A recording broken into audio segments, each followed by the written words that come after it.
നമസ്കാരം. എജ്യുകോസിന്റെ പുതിയൊരു ക്ലാസ്സിലേക്ക് സ്വാഗതം. ഇന്ന് നമുക്ക് ക്ലാസ് എടുക്കുന്നത് ഉണ്ണികൃഷ്ണപിള്ള സാറാണ്, retired assistant registrar cooperative department. അപ്പൊ സാറിനെ നമുക്ക് ഈ ക്ലാസ് എടുക്കാൻ വേണ്ടി സ്വാഗതം ചെയ്യുന്നു.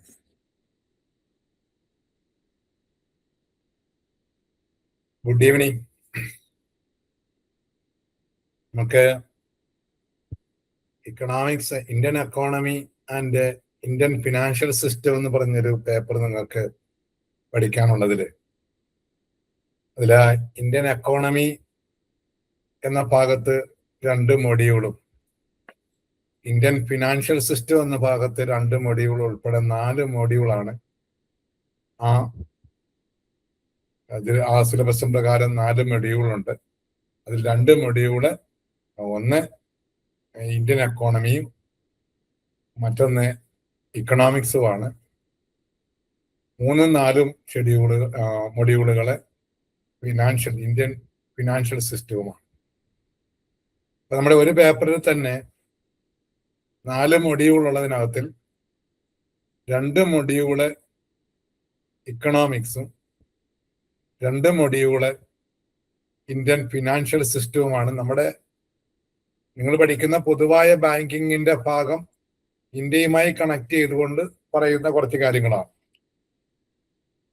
ഇനി ഈ പേപ്പറിന്റെ 2 മൊഡ്യൂൾ ഉള്ളതിനകത്തില് ഞാൻ പറഞ്ഞു, ആദ്യത്തെ 2 മൊഡ്യൂള് എക്കണോമിക്സുമായി ബന്ധപ്പെട്ടതും ലാസ്റ്റിലെ 2 മൊഡ്യൂള് ഫിനാൻഷ്യൽ സിസ്റ്റം അല്ലെങ്കിൽ ബാങ്കിങ്ങുമായി ബന്ധപ്പെട്ടതാണ്. ആദ്യത്തെ 2 മൊഡ്യൂളാണ് നമ്മൾ എക്കണോമിക്സിന്റെ ഭാഗമായിട്ട് എടുക്കുന്നത്. അതിൽ തന്നെ ഇക്കണോമിക്സ് എന്ന് പറയുന്നെങ്കിലും ആദ്യത്തെ 2 മൊഡ്യൂളും നമ്മൾ പൊതുവായി എക്കണോമിക്സ് എന്ന് പറഞ്ഞെങ്കിലും അത് വീണ്ടും മനസ്സിലാക്കാൻ പോകുമ്പോൾ എന്ന് പറയുന്ന മൊഡ്യൂള് ഇന്ത്യൻ എക്കോണമിയാണ്. ഇന്ത്യയുടെ സമ്പദ് വ്യവസ്ഥയെ പറ്റി പഠിക്കുകയാണ്. നമ്മുടെ സമ്പദ് വ്യവസ്ഥയുടെ തുടക്കം, നമ്മുടെ ഇക്കോണമിക്ക് ഓരോ സെക്ടറും, പ്രൈമറിയും സെക്കൻഡറിയും ടേർഷറിയും സെക്ടറും നൽകുന്ന സംഭാവനകള്, അതുപോലെ ഇക്കണോമിക് റിഫോംസ്, ഇന്ത്യയിൽ നടപ്പിലാക്കിയിട്ടുള്ള ഇക്കണോമിക് റിഫോംസുകള്, അതുപോലെ തന്നെ നമ്മുടെ എക്കോണമിയിലെ GDP, ഗ്രോസ് ഡൊമസ്റ്റിക് പ്രോഡക്റ്റുമായി ബന്ധപ്പെട്ട കാര്യങ്ങള്, ഇന്ത്യയിലെ ഇക്കണോമിക് പ്ലാനിങ്, സാമ്പത്തിക ആസൂത്രണം, അതിപ്പോൾ 12 5 ഇയർ പ്ലാൻ കഴിഞ്ഞിട്ട് നമുക്കറിയാം അത് നീതി ആയോഗിലേക്ക് എത്തിയിട്ടുണ്ട്. അത് ആ നീതി ആയോഗ്, ഇങ്ങനെയുള്ള കാര്യങ്ങളെല്ലാം ചേരുന്നതാണ് ഈ എന്ന് പറയുന്ന മൊഡ്യൂള്, ഇന്ത്യൻ എക്കോണമി. നമ്മുടെ പേപ്പറിന്റെ പേര് ഇന്ത്യൻ എക്കോണമി എന്ന് തന്നെയാണ്. എന്നാൽ അതിൽ 2ാമത്തെ മൊഡ്യൂൾ B എന്ന് പറയുന്നത് എക്കണോമിക്സ് ആണ്, പ്യുവർലി എക്കണോമിക്സ് ആണ്. അപ്പൊ ആ എക്കണോമിക്സ് എന്ന് പറയുന്നത് വിശാലമായ ഒരു വിഷയമാണ്. ആ വിഷയത്തിൽ എന്നാൽ ആ വിശാലമായ വിഷയത്തിന്റെ എല്ലാ ഭാഗങ്ങളെയും ഒന്ന് ടച്ച് ചെയ്ത് പോകുന്ന ഒരു ഭാഗമാണ് 2ാമത്തെ മൊഡ്യൂൾ. ഇക്കണോമിക്സ് ആണോ എന്ന് ചോദിച്ചാൽ എക്കണോമിക്സ് കുറച്ചേ ഉള്ളതെന്ന് ചോദിച്ചാൽ ഈ ഒരൊറ്റ മൊഡ്യൂളിൽ കൊണ്ട് എക്കണോമിക്സ് തീരുവാൻ ചോദിച്ചാൽ എല്ലാ കാര്യങ്ങളും ചെറുതായിട്ട് ആ ഭാഗത്ത് വിവരിക്കുന്നുണ്ട്. അതുകൊണ്ട് ആ ഭാഗത്തെ എക്കണോമിക്സ് എന്ന് പറയുന്നത് നിങ്ങൾക്കറിയാം, എക്കോണമി എന്ന് വെച്ചാൽ സമ്പദ് വ്യവസ്ഥയും, ഇക്കണോമിക്സ് എന്ന് പറയുന്നത് ഒരു ശാസ്ത്രം, ഒരു സാമ്പത്തിക ശാസ്ത്രമാണ്, അതൊരു വിഷയമാണ്. മറ്റേത് ഇന്ത്യയുടെ എക്കോണമി, ഇന്ത്യയുടെ സമ്പദ് വ്യവസ്ഥയും. എക്കോണമി എന്ന് വെച്ചാൽ സമ്പദ് വ്യവസ്ഥയും, ഇക്കണോമിക്സ് എന്ന് വെച്ചാൽ സാമ്പത്തിക ശാസ്ത്രവുമാണ്. ഇക്കോണമിസ്റ്റ് എന്ന് പറയുമ്പോൾ സാമ്പത്തിക ശാസ്ത്രജ്ഞന്മാരുമാകും. അപ്പൊ നമ്മള് ഫസ്റ്റ് മൊഡ്യൂളിൽ എക്കോണമിയും സെക്കൻഡ് മൊഡ്യൂളിൽ എക്കണോമിക്സുമാണ് പഠിക്കുന്നത്. ഇപ്പൊ ഇന്ത്യൻ എക്കോണമിയെ പറ്റി പഠിക്കുമ്പോൾ സ്വാഭാവികമായിട്ടും കുറച്ച് ഇന്ത്യയുമായി ബന്ധപ്പെട്ട ഇന്ത്യയുടെ വികസനം, ഇന്ത്യയുടെ GDP, ഇന്ത്യയുടെ 5 ഇയർ പ്ലാൻസ് ഒക്കെ ആണെങ്കിൽ സെക്കൻഡ് മൊഡ്യൂളിൽ ഇന്ത്യയുമായി ബന്ധപ്പെട്ടതല്ല, ഇന്ത്യൻ എക്കോണമി എന്നാണ് ആ പേപ്പറിന്റെ ആ ഭാഗമെങ്കിലും പൊതുവായ എക്കണോമിക്സ് ആണ് പഠിക്കാൻ പോകുന്നത്. ഇതിന്റെ ഒരു പ്രത്യേകത, നിങ്ങളെ സംബന്ധിച്ചിടത്തോളം നിങ്ങൾ 100 കൂട്ടം ഉത്തരവാദിത്തങ്ങളും ബാങ്കിന്റെ ഇതായ ഒരുപാട് ജോലികളും ടെൻഷനും ഒക്കെ ഉള്ള ജോലി ചെയ്തിട്ട് വന്നിരിക്കുമ്പോൾ 100 കൂട്ടം ബാങ്കുമായി ബന്ധപ്പെട്ട അടുത്ത ദിവസത്തെ കാര്യങ്ങളൊക്കെ മനസ്സിൽ ഒരുപാട് കടന്നു വരും. ആ സമയത്ത് അത്രമാത്രം വേണ്ടത്ര കോൺസെൻട്രേഷൻ കൊടുക്കാൻ ഒക്കുമോ എന്ന് നിങ്ങൾ സംശയിക്കും.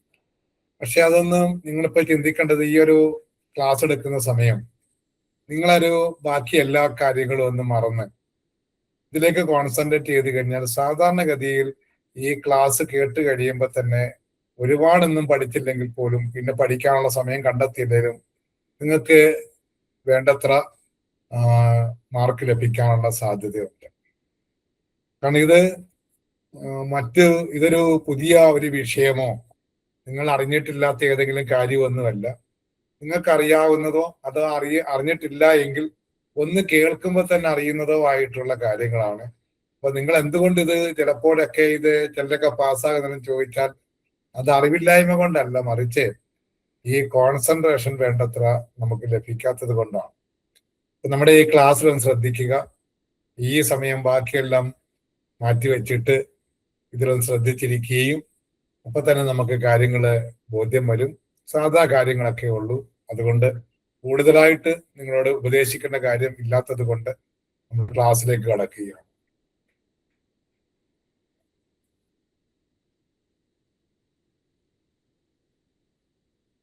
ഈ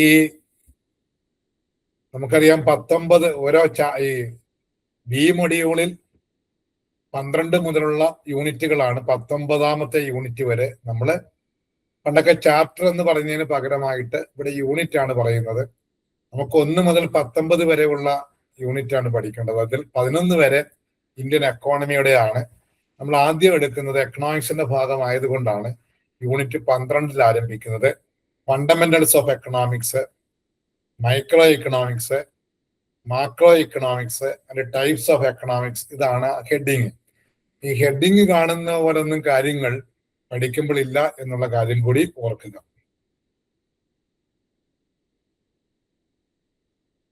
അപ്പൊ നമ്മൾ എക്കണോമിക്സ് പഠിക്കാൻ തുടങ്ങുമ്പോൾ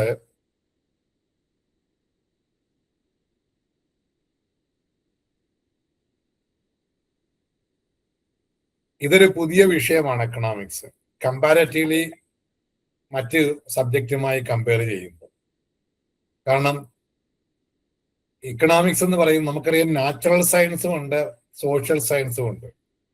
ഇക്കണോമിക്സ് ഒരു സോഷ്യൽ സയൻസ് ആണ്. സോഷ്യൽ സയൻസിൽ ഒരുപാട് വിഷയങ്ങളുണ്ട്. അതിൽ ഹിസ്റ്ററി ഉണ്ട്, സോഷ്യോളജി ഉണ്ട്, പൊളിറ്റിക്കൽ സയൻസ് ഉണ്ട്, സൈക്കോളജി ഉണ്ട്. അങ്ങനെ വിവിധങ്ങളായിട്ടുള്ള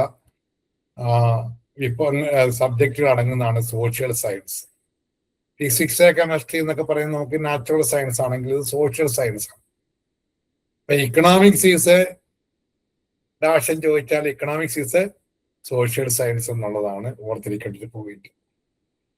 എന്നാൽ ഇത് പുതിയൊരു സബ്ജക്റ്റ് ആണെന്ന് ഞാൻ പറഞ്ഞു നിങ്ങളോട്. കമ്പാരറ്റീവ്ലി ഹിസ്റ്ററി എന്ന് പറയുമ്പോൾ നമുക്കറിയാം palaeolithic age, neolithic age, metal age, അതായത് പുരാതന ശിലായുഗം, ആധുനിക ശിലായുഗം ഒക്കെ ഉള്ള കാലഘട്ടത്തിൽ മുതലേ ഹിസ്റ്ററി ഉണ്ട്. അത് chronological arrangement of past events ആണ്. പരമ്പരാഗതമായ കാര്യങ്ങളുടെ പഴയ കാര്യങ്ങളുടെ ക്രമാനുഗതമായ ഒരു എഴുതി വരുന്ന ക്രമത്തിന് വർഷമനുസരിച്ച് ക്രോണോളജിക്കലി അറേഞ്ച് ചെയ്ത് വരുന്ന കാര്യമാണ് ഹിസ്റ്ററി. അതുപോലെ സോഷ്യോളജി ആണെങ്കിലും ഇപ്പൊ പൊളിറ്റിക്കൽ സയൻസ് ആണെങ്കിൽ അരിസ്റ്റോട്ടലിന്റെ കാലഘട്ടം മുതലേ ആ വിഷയത്തെ പറ്റി നമ്മൾ കേൾക്കുന്നതാണ്. ഇന്ത്യ, രാഷ്ട്രം, സ്റ്റേറ്റ്, ഇതൊക്കെയായിരുന്നു. അപ്പൊ ഈ വിഷയങ്ങളെല്ലാം പഴയ വിഷയങ്ങളാണ്. അങ്ങനെ ആയപ്പോൾ എക്കണോമിക്സ് പണ്ട് പൊളിറ്റിക്കൽ സയൻസിന്റെ ഒരു ഭാഗമായിട്ടായിരുന്നു പഠിച്ചിരുന്നത്. Economics was a part of political science. ഇവിടെ ഒരു ചോദ്യം ഓർക്കേണ്ടത്, economics is a social science but economics was a part of political science. അപ്പൊ അവിടെ ഒരു ഈസ് വന്നപ്പോഴത്തേക്കും സോഷ്യൽ സയൻസ് ആകുകയും വാസ് വരുമ്പോഴത്തേക്ക് പൊളിറ്റിക്കൽ സയൻസ് ആയിട്ടും ആൻസർ നമ്മൾ എഴുതണം. അതാണ് വ്യത്യാസം. ഇക്കണോമിക്സ് എന്തായിരുന്നു? പൊളിറ്റിക്കൽ സയൻസിന്റെ ഒരു ഭാഗമായിരുന്നു. പൊളിറ്റിക്കൽ സയൻസ് ഏതിൽ വരുന്നതാ? നമ്മുടെ സോഷ്യൽ സയൻസിൽ വരുന്നതാണ്. എന്നാൽ ഇപ്പോൾ പൊളിറ്റിക്കൽ സയൻസിന്റെ ഭാഗമല്ല. അത് പുതിയൊരു സബ്ജക്റ്റായി മാറി പൊളിറ്റിക്കൽ സയൻസിന് സമാന്തരമായി സോഷ്യൽ സയൻസിന്റെ ഒരു ഭാഗമായിട്ടാണ് ഇപ്പോൾ എക്കണോമിക്സ് പഠിക്കുന്നത്. Economics was a part of political science. Political സയൻസിന്റെ ഒരു ഭാഗമായി മാത്രമായിരുന്നു പണ്ട് അത് പഠിച്ചിരുന്നത്. എന്നാൽ ഇതൊരു സെപ്പറേറ്റ് പഠിക്കേണ്ടതാണെന്ന് മനസ്സിലാക്കുകയും ഇപ്പൊ തന്നെ നമുക്കറിയാം ഇന്ന് 1776 എക്കണോമിക്സ് ഉണ്ടാകുന്നത്. അപ്പൊ 150 വർഷമായി ഇപ്പൊ എക്കണോമിക്സ് ഉണ്ടായിട്ട്. മറ്റേതൊക്കെ നൂറ്റാണ്ടുകളുടെ പാരമ്പര്യമുള്ള വിഷയങ്ങളാണ് ബാക്കിയുണ്ട്. അത് കാരണം പണ്ട് എക്കണോമിക്സ് ഉണ്ടെന്ന് ചോദിച്ചാൽ ഉണ്ട്. പക്ഷെ അത് പൊളിറ്റിക്കൽ സയൻസ് എന്ന് പറയുന്ന വിഷയത്തിന്റെ ഭാഗമായിട്ട് ഒരു ചെറിയ ചാപ്റ്ററായിട്ട് പഠിക്കുകയാണ്. ഇങ്ങനെ ഈ പൊളിറ്റിക്കൽ സയൻസിന്റെ ഭാഗമായി പഠിച്ചാൽ പോരാ എന്നും പുതിയൊരു സബ്ജക്റ്റായി തന്നെ പഠിക്കണമെന്നും പറഞ്ഞ വ്യക്തിയാണ് ആഡം സ്മിത്ത്. അങ്ങനെ ഇക്കണോമിക്സിന്റെ ഫാദറായിട്ട് ആഡം സ്മിത്തിനെ അറിയപ്പെടും. ഇപ്പൊ എക്കണോമിക്സ് രൂപീകരിച്ചതിൽ പൊളിറ്റിക്കൽ സയൻസിൽ വേർപെടുത്തി പുതിയൊരു സബ്ജക്റ്റ് ആക്കി മാറ്റിയതിൽ പ്രധാനപ്പെട്ട പങ്ക് വഹിച്ച വ്യക്തി ആഡം സ്മിത്ത് ആണ്. അതെങ്ങനെയായിരുന്നു എന്നുള്ളതൊക്കെ നമ്മളെ പുറകെ പഠിക്കും. അപ്പൊ ആഡം സ്മിത്തിനെ നമ്മൾ ഫാദർ ഓഫ് എക്കണോമിക്സ് എന്നറിയപ്പെടും.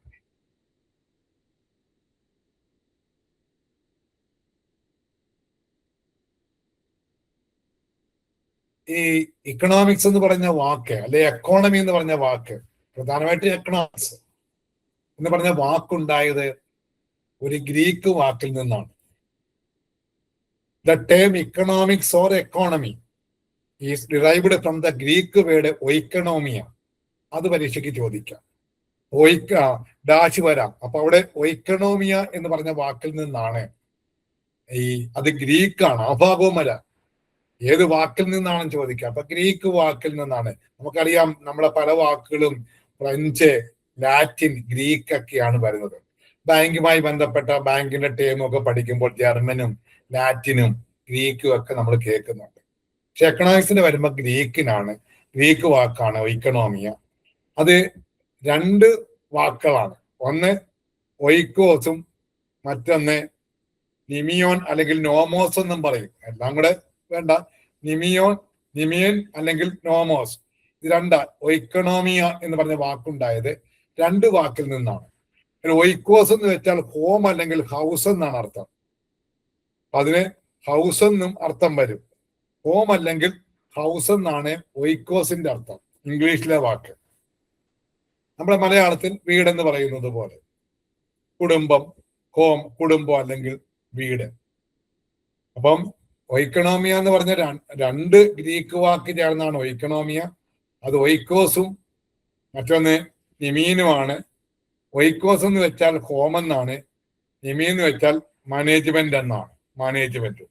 ഇപ്പൊ ചുരുക്കി പറഞ്ഞാൽ ഒയ്ക്കണോമിയ എന്ന് വെച്ചാൽ മൊത്തം അർത്ഥം ഹൗസ് ഹോൾഡ് മാനേജ്മെന്റ് എന്നാണ്. ഇപ്പൊ ചുരുക്കി പറഞ്ഞാൽ ഇക്കണോമിക്സ് എന്ന് വെച്ചാൽ ഹൗസ് ഹോൾഡ് മാനേജ്മെന്റ് എന്നാണ് അർത്ഥം. എക്കണോമിക്സിന്റെ അർത്ഥം സാമ്പത്തിക ശാസ്ത്രം എന്നാ പഠിക്കുന്നതെങ്കിലും അത് ഹൗസ് ഹോൾഡ് മാനേജ്മെന്റ് എന്നാണ് അതിന്റെ ബേസിക് ആയിട്ടുള്ള അർത്ഥം. അപ്പം ഈ ടേം എവിടെ നിന്ന് വന്നെന്ന് ചോദിക്കാം. അതിന്റെ ആ ടേം ഏതാന്ന് ചോദിക്കാം. പ്രധാനമായിട്ടും ഗ്രീക്കും ഒയ്ക്കണോമിയായും ഹൗസ് ഹോൾഡ് മാനേജ്മെന്റ് ഓർത്തു വെക്കുക. ഹൗസ് ഹോൾഡ് മാനേജ്മെന്റ് എന്ന് വെച്ചാൽ ഒരു കുടുംബത്തിന്റെ മാനേജ്മെന്റ് ആണ് എക്കണോമിക്സ്. നമ്മുടെ കുടുംബങ്ങളിൽ വരവും ചെലവും സാമ്പത്തിക കാര്യങ്ങൾ, സമ്പാദ്യവും, അതുപോലെ തന്നെ വില കൂടുമ്പോൾ നമ്മുടെ വീട്ടിലുണ്ടാകുന്ന പ്രശ്നങ്ങൾ, വില കുറയുമ്പോൾ ഉണ്ടാകുന്ന കാര്യങ്ങൾ, ഒരു കുടുംബത്തിലെ ഒരമ്മ എങ്ങനെയാണോ കുടുംബം നയിച്ചുകൊണ്ട് പോകുന്നത്, അച്ഛൻ കൊണ്ട് കൊടുത്ത അല്പം പൈസ കാണും. ഓരോ ദിവസവും അച്ഛൻ ഗ്രഹനാഥൻ കൊണ്ട് കൊടുത്ത തുക ആ വീട്ടിലിരുന്ന് കൊണ്ട് വേണ്ട രീതിയിൽ ആവശ്യത്തിനൊക്കെ അത്യാവശ്യത്തിനുള്ളതും ഒക്കെ മാറ്റിവെച്ച് ഒരു കുടുംബം നയിച്ചുകൊണ്ട് പോകുന്ന ഒരു അമ്മയുടെ ജോലിയാണ് ഒരു രാജ്യത്തെ ഭരണാധികാരികൾ ചെയ്യുന്നത്. ആ ഭരണാധികാരികൾ ചെയ്യുന്നത് കുറച്ചുകൂടെ വലുതാകുന്നു എന്ന് മാത്രം. ഒരു കുടുംബം തന്നെ ഒരു എക്കോണമിയാണ്, കുടുംബത്തിൽ ചെയ്യുന്നത് എക്കണോമിക്സ് ആണ്. ചുരുക്കി പറഞ്ഞാൽ ഒരു വീട്ടിലെ അമ്മ എക്കണോമിക്സ് പഠിക്കാതെ തന്നെ ചെറുപ്പകാലം അല്ലെങ്കിൽ എക്കണോമിക്സ് എന്താണെന്ന് അറിയാതെ തന്നെ കുടുംബത്തിന്റെ കാര്യങ്ങൾ, സാമ്പത്തിക കാര്യങ്ങൾ മാനേജ് ചെയ്തു പോകുന്നു. ആ അർത്ഥത്തിൽ നിന്നാണ് ഈ ഒയിക്കണോമിയ എന്ന ഗ്രീക്ക് വാക്കും എക്കണോമിക്സ് എന്ന് പറഞ്ഞ വാക്കും ഒക്കെ കൊണ്ടത്. എക്കണോമിക്സുമായി ബന്ധപ്പെടുത്തിക്കൊണ്ട് ഈ പുതിയൊരു സാമ്പത്തിക ശാസ്ത്ര വിഷയമാണ്. ഇപ്പൊ 150 വർഷത്തെ പഴക്കം മാത്രമേ ഉള്ളൂ. 150 എന്ന് കേൾക്കുമ്പോൾ വലുതെന്ന് തോന്നിയാലും comparatively all other social science it is a young social science. എക്കണോമിക്സുമായി ബന്ധപ്പെടുത്തിക്കൊണ്ട് എക്കണോമിക്സ് എന്താണെന്ന് 4 പേര് പറഞ്ഞിട്ടുണ്ട്. 4 പേര് പറഞ്ഞ എന്താന്ന് ചോദിച്ചാൽ, ഒന്നാമത്തെ ആള് നമുക്കറിയാം, ഒന്നും ഒരു സബ്ജക്റ്റ് പോലും ഇല്ലാത്ത കാലഘട്ടത്തിൽ ഒരു പുതിയ സബ്ജക്റ്റ് രൂപപ്പെടുത്തി വന്ന വ്യക്തിയാണ് ആഡം സ്മിത്ത് എന്നുള്ളത് കൊണ്ട് അദ്ദേഹത്തിന്റെ ഡെഫിനിഷൻ അത്ര പൂർണ്ണമായിരുന്നിരിക്കില്ല. പിന്നീട് അതിൽ ചില പോരായ്മകൾ മാറ്റിക്കൊണ്ട് കുറച്ചുകൂടെ വിശാലമായ ഒരു ഡെഫിനിഷൻ ആൽഫ്രഡ് മാർഷൽ നൽകി. അതും കാലഘട്ടത്തിനനുസരിച്ച് എക്കണോമിക്സുമായി യോജിച്ചു വരുന്നതിനോട് കുറച്ചുകൂടി ചേർക്കണം എന്നുള്ളത് കൊണ്ട് അടുത്ത ഡെഫിനിഷൻ ലയണൽ റോബിൻസ് പറഞ്ഞു. ഏറ്റവും പുതിയ രീതിയിൽ എക്കണോമിക്സിന്റെ കാര്യങ്ങൾ പഠിക്കുമ്പോൾ അത് കുറച്ചുകൂടെ വിശാലമായ ഒരു വിഷയമാണെന്നുള്ളത് കൊണ്ട് അതിനെപ്പറ്റി പുതിയൊരു ഡെഫിനിഷൻ സാമുവൽസൺ നൽകി. അങ്ങനെ ഓരോരുത്തരും കാലം മാറിയതനുസരിച്ച് മാറി മാറി നൽകിയ ആളുകളാണ് Adam Smith, Alfred Marshall, Lionel Robbins, Samuelson. ഇത് നമുക്കറിയാം, ആദ്യകാലത്ത് ചിലപ്പോൾ റേഡിയോ ആയിരിക്കും. ആ റേഡിയോയെ പറ്റിയോ അല്ലെങ്കിൽ ഏതെങ്കിലും ഒരു ചെറിയ അല്ലെങ്കിൽ ഒരു വീട് വെച്ചപ്പോൾ ആ വീട് ചിലപ്പോൾ കട്ട കെട്ടി ഓടിട്ട് വെച്ച വീടായിരിക്കാം. അന്നത്തെ കാലത്ത് അവരെ കൊണ്ടാകുന്ന അന്നത്തെ സാങ്കേതിക വിദ്യയും അന്നത്തെ അറിവും വെച്ച് ഒന്നുമില്ലായ്മയിൽ ഒരു വീട് വെച്ചതാണ്. പുരാതന കാലഘട്ടത്തിൽ വീടെന്ന പരിപാടി പോലും ഇല്ലാത്തപ്പോഴായിരിക്കും വീട് ഉണ്ടാക്കിയത്. പിന്നീട് അതിൽ ആ പുതുമകളൊക്കെ വരുത്തി. അതുകൊണ്ട് ആദ്യകാലത്ത് വീടുണ്ടാക്കിയ ആളുകളെ എന്താ വീടായിരുന്നു, കട്ടയൊക്കെ കെട്ടി. ഇപ്പോഴത്തേതൊക്കെ നോക്കെ അടിപൊളി മാർബിളുകളും ഒക്കെ ആണല്ലോ. അപ്പൊ അന്നത്തെ ആൾക്കാർ ഇപ്പൊ തന്നെ വീട്ടിലെ തന്നെ പിള്ളേരൊക്കെ ആണെങ്കിലും ആദ്യകാലത്തെ വീട് പൊളിച്ച് പുതിയ വീട് വെക്കുന്നു. അവരത് മറ്റുള്ളവർ വീണ്ടും പൊളിക്കുന്നു. അങ്ങനെയൊക്കെ വരുമ്പോൾ ആ പിള്ളേർ ചോദിക്കും, ഈ വീട് ആദ്യം വെച്ചപ്പോഴേ ഇപ്പൊ ഇതുപോലെ വെച്ചിരുന്നെങ്കിൽ ഇത്രയും മുറിയും വലിയ മുറിയും ഒക്കെ ആയിരുന്നെങ്കിൽ. പക്ഷെ അന്നത്തെ കാലത്ത് അതിനനുസരിച്ചുള്ളത് വെച്ചു എന്ന് പറഞ്ഞ പോലെ അന്നത്തെ കാലത്ത് അനുസരിച്ചുള്ളൊരു അദ്ദേഹത്തിന്റെ ഒന്നുമില്ലായ്മയിലൊരു ഡെഫിനിഷൻ കൊണ്ടുവന്നതാണ് ആഡം സ്മിത്ത്. അവരെല്ലാം എന്തിനാണ് പ്രാധാന്യം കൊടുത്തത് എന്നുള്ളത് വെച്ചുകൊണ്ട് ആ ഡെഫിനിഷനുകൾക്കൊക്കെ പേരും കൊടുത്തിട്ടുണ്ട്.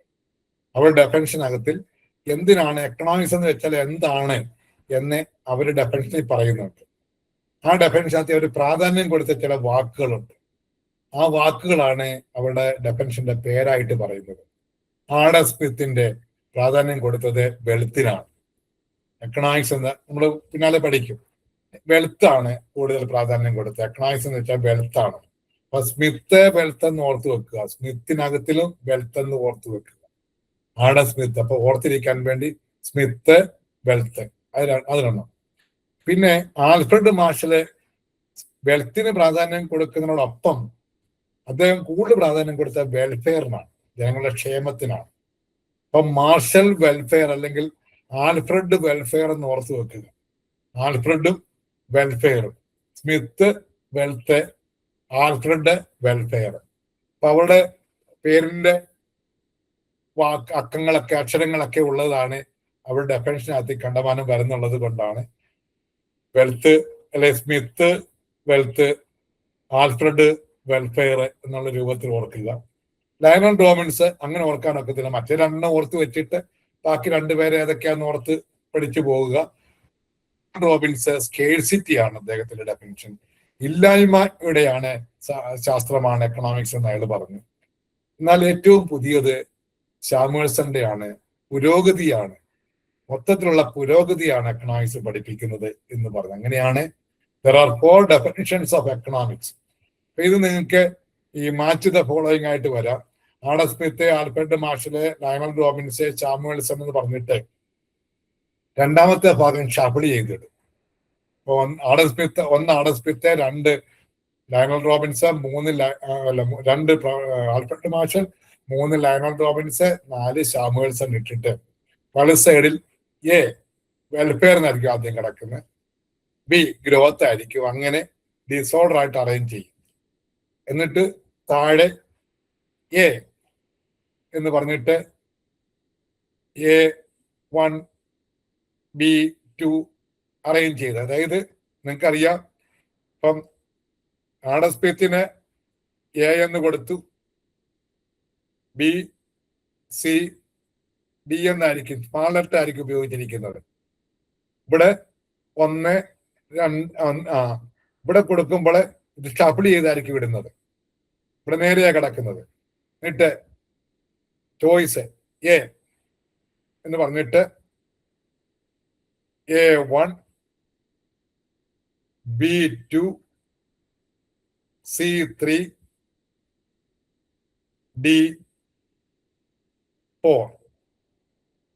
ബി എന്ന് പറഞ്ഞിട്ട് A3 B2 C1 D4 ഇങ്ങനെ ചോയ്സുകൾ വരും. അപ്പൊ ഇവിടുത്തെ നോക്കുമ്പോൾ എയുടെ വെൽത്ത് തന്നെ ഒന്ന് തന്നെയാണ്, ഇത് വെൽഫെയർ തന്നെയാണ്, ഇതിൽ ലയണൽ റോബിൻസ് തന്നെയാണ്. ഇത് ക്രമത്തിന് കറക്റ്റ് ആയതുകൊണ്ട് ഇതിന്റെ നമ്മൾ ആൻസർ എ എഴുതും. എക്ക് 1, ബിക്ക് 2, സിക്ക് 3, ഡിക്ക് 4. ഇങ്ങനെ ക്രമത്തിന് അവർ തരത്തില്ല, ഡിസോർഡർ ആയിട്ട് തന്നിരിക്കും. അപ്പൊ ചിലപ്പം സിയും ഡിയും കൂടെ ചോയ്സ് വരുമ്പോൾ ആ സിയോ ഡിയോ ഒക്കെ ആകാം ആൻസർ. ഏതായാലും നമ്മൾ ഇത് പഠിച്ചു വെച്ച് കഴിഞ്ഞാൽ നമുക്കിത് അവരെങ്ങനെ ഷഫിൾ ചെയ്ത് ചോദിച്ചാലും നമുക്ക് എഴുതാൻ പറ്റും. അപ്പൊ അത് 1 മാർക്കോ 1.5 മാർക്കിന്റെ ക്വസ്റ്റ്യൻ ആയിരിക്കും ഇങ്ങനെയുള്ള ചോദ്യങ്ങൾ വരുമ്പോൾ. അപ്പം ഡെഫിനിഷൻ പഠിക്കുക.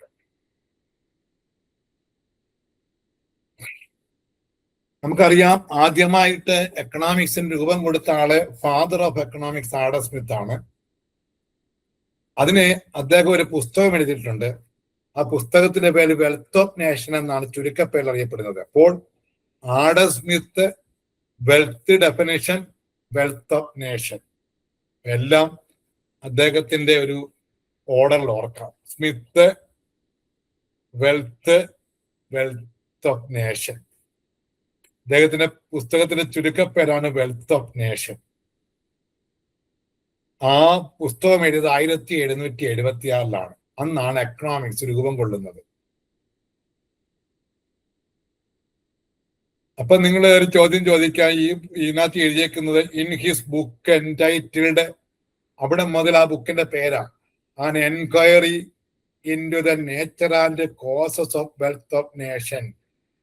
ഇങ്ങനെയാണല്ലോ ബുക്കിന്റെ പേര്. ശരിയാ, നിങ്ങൾ വെൽത്ത് ഓഫ് നേഷൻ ഓർത്ത പരീക്ഷയ്ക്ക് ഓർത്ത് വെക്കാം. പിന്നെ എന്തിനാ ഈ enquiry into the nature and cause of wealth of nation എന്ന് ആ പുസ്തകത്തിന്റെ മൊത്തം പേരും ഇതിനകത്ത് അച്ചടിച്ചു വെച്ചിരിക്കുന്നത്? അതിനൊരു കാരണമുണ്ട്. അദ്ദേഹം എക്കണോമിക്സിന് ഡെഫിനിഷൻ നൽകിയിരിക്കുന്നത് ഈ പുസ്തകത്തിലാണ്. ഈ പുസ്തകത്തിൽ അദ്ദേഹം ഒരുപാട് കാര്യങ്ങൾ പറയുന്നുണ്ട്.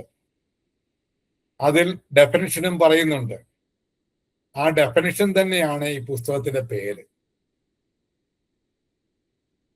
അടുത്ത നോക്കി, according to Adam Smith economics is an enquiry into the nature and cause of wealth of nation. അതാണ് ഡെഫിനിഷൻ. ഇതാണ് first definition in economics. Economics രൂപീകരിച്ചപ്പോൾ ആഡം സ്മിത്ത് എക്കണോമിക്സിന് കൊടുത്ത ഡെഫിനിഷൻ ആണ് economics is an enquiry into the nature and cause of wealth of nation. അതിന്റെ ചുരുക്കപ്പേരാണ് wealth of nation പുസ്തകത്തിന്റെ പേര്. പക്ഷെ നമ്മളിത് മൊത്തം പഠിച്ചു വെക്കാൻ എന്താ കാരണം? നമുക്ക് ആ ഡെഫിനിഷൻ ചോദിക്കുമ്പോൾ നമുക്കത് എഴുതാം. വേറൊരു കാര്യം, നമുക്ക് ഡെഫിനിഷൻ ഒന്ന് ചെറുതായിട്ട് കാണാൻ പഠിച്ചു വെക്കണമെന്നില്ല. Dash according to dash economics is an enquiry into the nature and cause of wealth of nation എന്ന് മൊത്തം നിങ്ങൾക്ക് പരീക്ഷയ്ക്ക് കാണും. അപ്പം നമ്മൾ മനസ്സിലാക്കി വെച്ചാൽ മതി, ആഡം സ്മിത്ത് എന്ന് എഴുതിയാൽ മതിയാകും. അല്ലാതെ define wealth definition by Adam Smith എന്ന് നിങ്ങളോട് ഷോർട്ട് ആൻസർ പോലെ ചോദിക്കുന്നില്ല. അതുകൊണ്ട് അറിഞ്ഞു വെച്ചാൽ മതി. ചിലപ്പോൾ economics is an enquiry into the nature and cause of wealth of nation എന്ന് ഓർത്ത് വെക്കുന്നത് നേച്ചർ ആണോ കോസസ് ആണോ അത് ഓർമ്മ വന്നില്ലെങ്കിൽ പോലും നിങ്ങൾക്ക് ഈ വാക്ക് കണ്ടു കഴിയുമ്പോൾ തന്നെ നിങ്ങൾക്ക് അത് പരീക്ഷാകാളിൽ ക്വസ്റ്റ്യൻ പേപ്പറിൽ കാണുമെന്നുള്ളത് കൊണ്ട് എളുപ്പമാവും.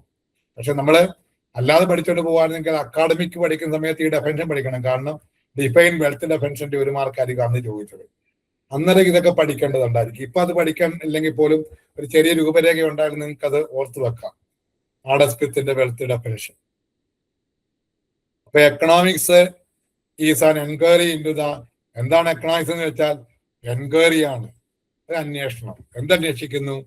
നേച്ചർ, സ്വഭാവം, കോസസ്, കാരണം. എന്ത്? വെൽത്ത് അന്വേഷണത്തിന്റെ സമ്പത്തിന്റെ സ്വഭാവവും കാരണം അന്വേഷിക്കുക. അദ്ദേഹം വേറെ ഒന്നും അന്വേഷിക്കാൻ പറയുന്നില്ല. സമ്പത്ത് അതാണ് വെൽത്ത്. അതാണ് അദ്ദേഹം പറഞ്ഞ ആ ബുക്കിൽ മൊത്തം വെൽത്തുമായി ബന്ധപ്പെട്ട് how to accommodate wealth, how to distribute wealth എങ്ങനെ സമാഹരിക്കാം, വെൽത്ത് എങ്ങനെ ഡിസ്ട്രിബ്യൂട്ട് ചെയ്യാം, എല്ലാം വെൽത്ത് മയമായതുകൊണ്ടാണ് ആ വെൽത്ത് ഡെഫിനിഷൻ എന്ന് പറയുന്നതും അവിടെ പുസ്തകത്തിന്റെ പേര് തന്നെ വെൽത്ത് ഡെഫിനിഷൻ ആയത്. ആ ഡെഫിനിഷനാണ്. എന്നാൽ ഇത് അത്ര വെൽത്ത് മാത്രം, വെൽത്ത് എന്ന് പറഞ്ഞുകൊണ്ട് എല്ലാം ആയില്ലല്ലോ. രാജ്യത്തെ ജനങ്ങളുടെ സമ്പത്ത് മാത്രം സമാഹരിച്ചത് കൊണ്ടാകുന്നില്ല. അതുകൊണ്ട് സമ്പത്തിനെ പറ്റി മാത്രം പഠിക്കുന്ന ഒരു വിഷയമായിട്ട് എക്കണോമിക്സിനെ ചുരുക്കിക്കളയരുത്. അതിനാണ് ആൽഫ്രഡ് മാർഷൽ എന്ന് പറയുന്ന ആള് economics is a science of human welfare എന്ന് പറഞ്ഞു. ചുരുക്കി പറഞ്ഞു, വെൽഫെയറും കൂടിയാണ്. അദ്ദേഹം അക്കാര്യം ചുരുക്കി പറഞ്ഞൊരു കാര്യമാണ്. ഡെഫിനിഷൻ അല്ലത്. എക്കണോമിക്സ് എന്ന് പറയുന്നത് മനുഷ്യന്റെ ക്ഷേമം കൂടിയാണ്. എന്നിട്ട് ഇദ്ദേഹം കാര്യമായിട്ട് പറയുന്നുണ്ട് പിന്നീട്. ആഡം സ്മിത്ത് പറഞ്ഞു വെൽത്ത് ആണെന്ന്. പിന്നെ വിശാലമായിട്ട് ഡെഫിനിഷൻ ഒന്നും അയാൾ പറഞ്ഞില്ല. ആ ഡെഫിനിഷൻ തന്നെ, ആ പറഞ്ഞ വെൽത്ത് തന്നെ ചെറിയ ഡെഫിനിഷനായിട്ട് അവസാനിപ്പിച്ചു. മാർഷല് 1890 അദ്ദേഹം ഒരു പുസ്തകം എഴുതി, പ്രിൻസിപ്പിൾസ് ഓഫ് എക്കണോമിക്സ്. അതൊക്കെ ഓർക്കേണ്ടതാ. പ്രിൻസിപ്പിൾസ് ഓഫ്, അദ്ദേഹത്തിന്റെ പുസ്തകത്തിന്റെ പേരാണ്. 1890 നമുക്ക് 1776 കഴിഞ്ഞ് ഏതാണ്ട് 114 വർഷത്തോളം കഴിഞ്ഞാണ് അതുവരെ ആഡം സ്മിത്തിന്റെ പറഞ്ഞ അനുസരിച്ചാണ് ലോകരാജ്യങ്ങളിൽ എക്കണോമിക്സിന്റെ പഠനവും എക്കണോമിക്സും എല്ലാം ചെയ്തുകൊണ്ടിരുന്നത്. പക്ഷെ ഒരു നൂറ്റാണ്ടും കഴിഞ്ഞിട്ടാണ് ആൽഫ്രഡ് മാർഷൽ കടന്നു വന്നിട്ട് ഈ 1890 ഒരു പുസ്തകം എഴുതിയിട്ട് പറഞ്ഞു, വെൽത്ത് അല്ലെന്നല്ല, വെൽഫെയറും കൂടി വേണം.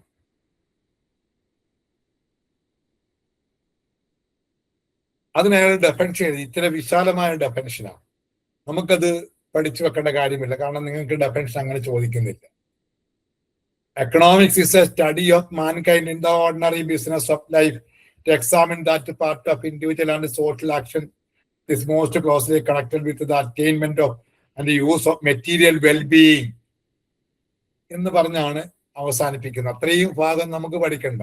Economics is a study of mankind എന്ന് കാണുമ്പോൾ തന്നെ നിങ്ങൾ ഇങ്ങനൊരു ഡെഫിനിഷൻ തുടങ്ങുന്നത് എക്കണോമിക്സിൽ വേറെ ഇല്ല. അതുകൊണ്ട് നമുക്കൊരു കൺഫ്യൂഷന്റെ കാര്യമില്ല. എക്കണോമിക്സ് ഒരു സ്റ്റഡി ഓഫ് മാൻകൈൻഡ്. ഞാൻ പറഞ്ഞത് economics is a study of mankind in the ordinary business of life, to examine that part of individual and social action which is most closely connected with the attainment and the use of material well-being. അതാണ് അദ്ദേഹം പറഞ്ഞ് ഒരു ഭാഗം അവസാനിപ്പിച്ചു. പിന്നെ അദ്ദേഹം വീണ്ടും ആവർത്തിച്ച് പറഞ്ഞൊരു കാര്യമുണ്ട്. അപ്പോൾ വെൽഫെയർ എന്ന് ഞാൻ പറഞ്ഞെന്ന് വിചാരിച്ചുകൊണ്ട്, വെൽഫെയർ എന്ന് പറഞ്ഞുകൊണ്ട് ഞാൻ ആഡം സ്മിത്തിനെ തള്ളിക്കളയുന്നില്ല. പക്ഷേ പ്രാധാന്യം വെൽഫെയറിനായിരിക്കണം. അപ്പൊ ഏതും വേണം. പണ്ടത്തെ വീടിന്റെ പൊളിച്ചു പണിയുന്നുണ്ട്. അന്നത്തെ കട്ടിള, പഴയ കാലത്തെ കട്ടിള ആധുനിക കാലഘട്ടത്തിൽ നല്ലതാണെങ്കിൽ അതുകൂടി ഇങ്ങെടുക്കും. പണ്ട് കാലത്ത് പഴയ വീടിനകത്തിൽ കൃഷിക്ക് വേണ്ടി ചക്രവും അറയും വെച്ച് വെള്ളം പാളത്തെ ശേഖരത്തേക്ക് അടിച്ചു കയറ്റാനും വെള്ളം കയറി വരുമ്പോൾ തിരിച്ച് തോട്ടിലേക്ക് അടിച്ചു കളയാനും ചക്രവും അറയും ഉണ്ടായിരുന്നു. ആ ചക്രവും അറിയിൽ ഇന്നത്തെ വീട് വിങ്ങെടുത്തു. പക്ഷെ വെള്ളം അടിച്ചു കയറ്റാനും പുറത്തേക്ക് കളയാനുമല്ല, മറിച്ച് വീട്ടിലെ ആഡംബരത്തിനായിട്ട് ഫ്രണ്ടിൽ വെക്കാൻ വേണ്ടി ഉപയോഗിച്ചു. അപ്പോൾ ആഡം സ്മിത്തിന്റെ വെൽത്ത് അദ്ദേഹം, അപ്പം വെൽഫെയർ ആണ് അദ്ദേഹത്തിന്റെ പ്രാധാന്യം എന്ന് ഓർക്കുക. Economics is a study of mankind എന്ന് പറഞ്ഞ് തുടങ്ങിക്കഴിഞ്ഞാൽ ആൽഫ്രഡ് മാർഷലിന്റെ ഡെഫിനിഷൻ ആണെന്ന് ഓർക്കുക. അദ്ദേഹം അതിനോടൊപ്പം പറഞ്ഞൊരു കാര്യം പ്രത്യേകിച്ച് ഓർക്കണം. According to Alfred Marshall in economics one side a study of wealth. അതാണ്, അത് ഓർക്കണം. അപ്പൊ അത് പ്രത്യേകിച്ച് ഓർക്കണം. ഞാനിപ്പം നിങ്ങളുടെ പരീക്ഷയ്ക്കല്ല, ഏതൊരു പരീക്ഷയ്ക്കും ചോദിക്കുന്നതാണത്. എക്കണോമിക്സ് ഒരു ഭാഗം സമ്പത്തിനെ പറ്റി പഠിക്കുന്നത് തന്നെയാണ്. എന്നാൽ other and more important side study of man. Study of മാൻ, മനുഷ്യനെ പറ്റി, വെൽഫെയർ, അതാണ് ഉദ്ദേശിക്കുന്നത്. നമുക്ക് ആയിരക്കണക്കിന് ആവശ്യത്തിന് പണം ഉണ്ട് എന്നുള്ളത് കൊണ്ട് ചികിത്സാലയങ്ങളോ സ്കൂളുകളോ അല്ലെങ്കിൽ നമുക്ക് വേണ്ട ഒരു സന്തോഷിപ്പിക്കാനുള്ള ഏതെങ്കിലും സാംസ്കാരിക കാര്യങ്ങളോ ഒന്നുമില്ല. പണമുണ്ട്, അതുകൊണ്ടൊന്നും ആയില്ലല്ലോ. ക്ഷേമം, മനുഷ്യൻ്റെതായ മറ്റ്, ഇപ്പം എത്രമാത്രം ഇപ്പൊ കരിമ്പിൻ തോട്ടം ഉള്ള ആളാണെങ്കിലും ഷുഗർ ആണെങ്കിൽ അയാൾക്ക് പിന്നെ കരിമ്പിന്റെ ഉപയോഗം ഒരു തരി പഞ്ചസാര പോലും കഴിക്കാനൊക്കെ ഉണ്ടാക്കി എന്ന് പറഞ്ഞൊരു കാര്യമില്ലല്ലോ.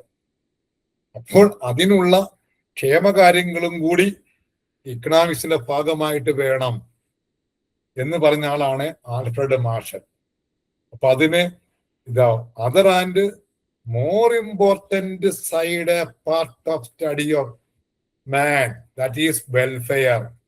അതുകൊണ്ടാണ് ഇതിന് വെൽഫെയർ ഡെഫിനിഷൻ എന്ന് പേര് കൊടുത്തത്. അപ്പൊ പുസ്തകം ഓർക്കുക. അപ്പം ആഡം സ്മിത്തിന്റെ വെൽത്ത് ഓഫ് നേഷൻ ആണെങ്കിൽ ഇത് പ്രിൻസിപ്പിൾസ് ഓഫ് എക്കണോമിക്സ് ആണ്. ആഡം സ്മിത്തിന്റെ വെൽത്ത് ഡെഫിനിഷൻ ആണെങ്കിൽ ആൽഫ്രഡ് മാർഷലിന്റെ വെൽഫെയർ ഡെഫിനിഷൻ ആണ്. അടുത്തത് ലയണൽ റോബിൻസ് എന്ന് പറഞ്ഞ ആളാണ്. ഒരു പരിധി വരെ എക്കണോമിക്സിന് ഏറ്റവും നല്ല ഡെഫിനിഷനായിട്ട് അംഗീകരിച്ചിരുന്നത് ലയണൽ റോബിൻസിന്റെ ഡെഫിനിഷനാണ്, അതായത് മൂന്നാമത്തെ ഡെഫിനിഷനാണ്. എന്നാൽ പിന്നീട് റോബിൻസിന്റെ വന്നെങ്കിലും ഇത്രയും കുറച്ചുകൂടെ കാര്യങ്ങൾ ഗ്രോത്തിന് പ്രാധാന്യം കൊടുത്ത് പറഞ്ഞെങ്കിലും ഈ ഡെഫിനിഷൻ എല്ലാവരും അംഗീകരിച്ചു. ഇതാണ് എക്കണോമിക്സ് എന്ന് പൊതുവെ അംഗീകരിച്ചത് കൊണ്ട് ഏറ്റവും പ്രാധാന്യമുള്ള ഡെഫിനിഷനാണ് ലയണൽ റോബിൻസിന്റെ. തിരികെ പറഞ്ഞാൽ സാമുവൽസന്റെ ഗ്രോത്തിനേക്കാളും ഇതിനു ശേഷം വന്നതാണെങ്കിലും അതിനേക്കാളൊക്കെ മെച്ചപ്പെട്ട ഒരു ഡെഫിനിഷൻ എന്താണ് എക്കണോമിക്സ് എന്നുള്ളതിന്റെ ശരിയായ ഒരു ഡെഫിനിഷൻ ഇതാണെന്നുള്ളത് കൊണ്ട് മിക്ക ഇതിനും ഈ ഡെഫിനിഷൻ പ്രാധാന്യത്തോടു കൂടി ഓർത്തു വെക്കണം. എന്താണ് പറഞ്ഞത്? Economics is A study of mankind എന്ന് മാത്രം ഓർത്ത് മറ്റേത് വെക്കുക. എക്കണോമിക്സ് ഈസ് ആൻ എൻക്വയറി എന്ന് മറ്റേത് ഓർത്ത് വെക്കുക. ഇത് എക്കണോമിക്സ് ഈസ് എ സയൻസ്. നമ്മൾ നേരത്തെ കണ്ടത് economics is a social science. ഇവിടെ പറയുന്നു എക്കണോമിക്സ് ഒരു സയൻസ് ആണ്. അപ്പം എക്കണോമിക്സിന് ആദ്യം തന്നെ പ്രാധാന്യം കൊടുത്ത ഡെഫിനിഷനകത്ത് ഇതെന്താണ് പഠിപ്പിക്കുന്നത്? എക്കണോമിക്സിൽ എന്താണ് നമ്മൾ ചർച്ച ചെയ്യുന്നത്? ഹ്യൂമൻ ബിഹേവിയർ, മനുഷ്യന്റെ പെരുമാറ്റത്തെ പറ്റിയാണ്. ലോകത്ത് ജനങ്ങളുടെ പെരുമാറ്റം, ജനങ്ങളുടെ ജീവിത രീതി, ജനങ്ങളുടെ സമ്പത്തിനോടുള്ള താല്പര്യം, ജനങ്ങളുടെ മറ്റു പല കാര്യങ്ങൾ, മനുഷ്യന്റെ പെരുമാറ്റം, എല്ലാം മനുഷ്യൻ പെരുമാറുന്നത് എല്ലാ കാര്യങ്ങളും സമ്പത്തിന്റെ വന്നു കഴിഞ്ഞാൽ പിന്നെ എല്ലാം ബാക്കി ഒന്നിനും പ്രാധാന്യമില്ലല്ലോ. അപ്പൊ അതാണ് ഹ്യൂമൻ ബിഹേവിയർ, അവന്റെ പെരുമാറ്റം. എന്തിനോടുള്ള പെരുമാറ്റമാണ്? Relationship between ends and scarce means which have alternative uses. അപ്പൊ നിങ്ങള് ആ ends and scarce means which have alternative uses, ഇതാണ് യഥാർത്ഥത്തിൽ പഠിക്കാനുള്ളത്. ബാക്കി എക്കണോമിക്സ് സയൻസ് ആണ്, അത് മനുഷ്യന്റെ സ്വഭാവത്തെ പറ്റി പഠിപ്പിക്കുന്നു. എന്ത് സ്വഭാവത്തെ പറ്റി? ഒരു ബന്ധത്തെ പറ്റി. ഏത് ബന്ധം? അത് എൻസും സ്കേഴ്സും മീൻസും തമ്മിലുള്ള ബന്ധം. എൻസും സ്കേഴ്സും മീൻസും തമ്മിലുള്ള ബന്ധം. സ്കേഴ്സ് മീൻസ് അതിന്റെ ഒരു പ്രത്യേകതയാണ് വിച്ച് ഹാവ് ആൾട്ടർനേറ്റീവ് യൂസേഴ്സ്. ശ്രദ്ധിക്കുക. അപ്പൊ ചുരുക്കി പറഞ്ഞ എക്കണോമിക്സ് എന്താണ്? എൻസും ആൾട്ടർനേറ്റീവായിട്ട് ഉപയോഗിക്കാവുന്ന സ്കേഴ്സും മീൻസും തമ്മിലുള്ള ബന്ധം. മറ്റൊരു രൂപത്തിൽ പറഞ്ഞാൽ ആഗ്രഹങ്ങളും എൻസ് മീൻസ് വാൺസ്, ആഗ്രഹങ്ങളും സ്കേഴ്സ് മീൻസ് എന്ന് വെച്ചാൽ റിസോഴ്സ് ആണ് ഉദ്ദേശിക്കുന്നത്. വിഭവങ്ങൾ അല്ലെങ്കിൽ ഉപാധികൾ.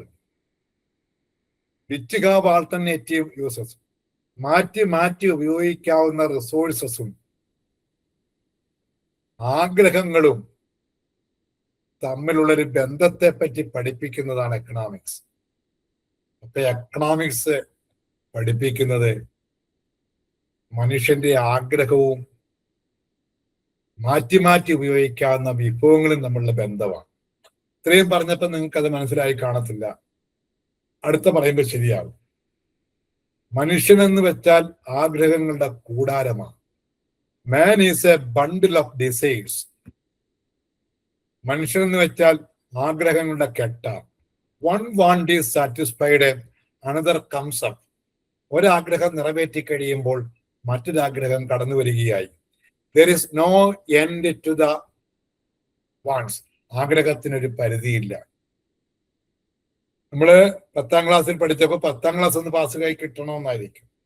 പിന്നീട് +2 പ്രീ ഡിഗ്രിക്കോ പോയപ്പോൾ അത് പാസ്സാകണമെന്നൊരാഗ്രഹം.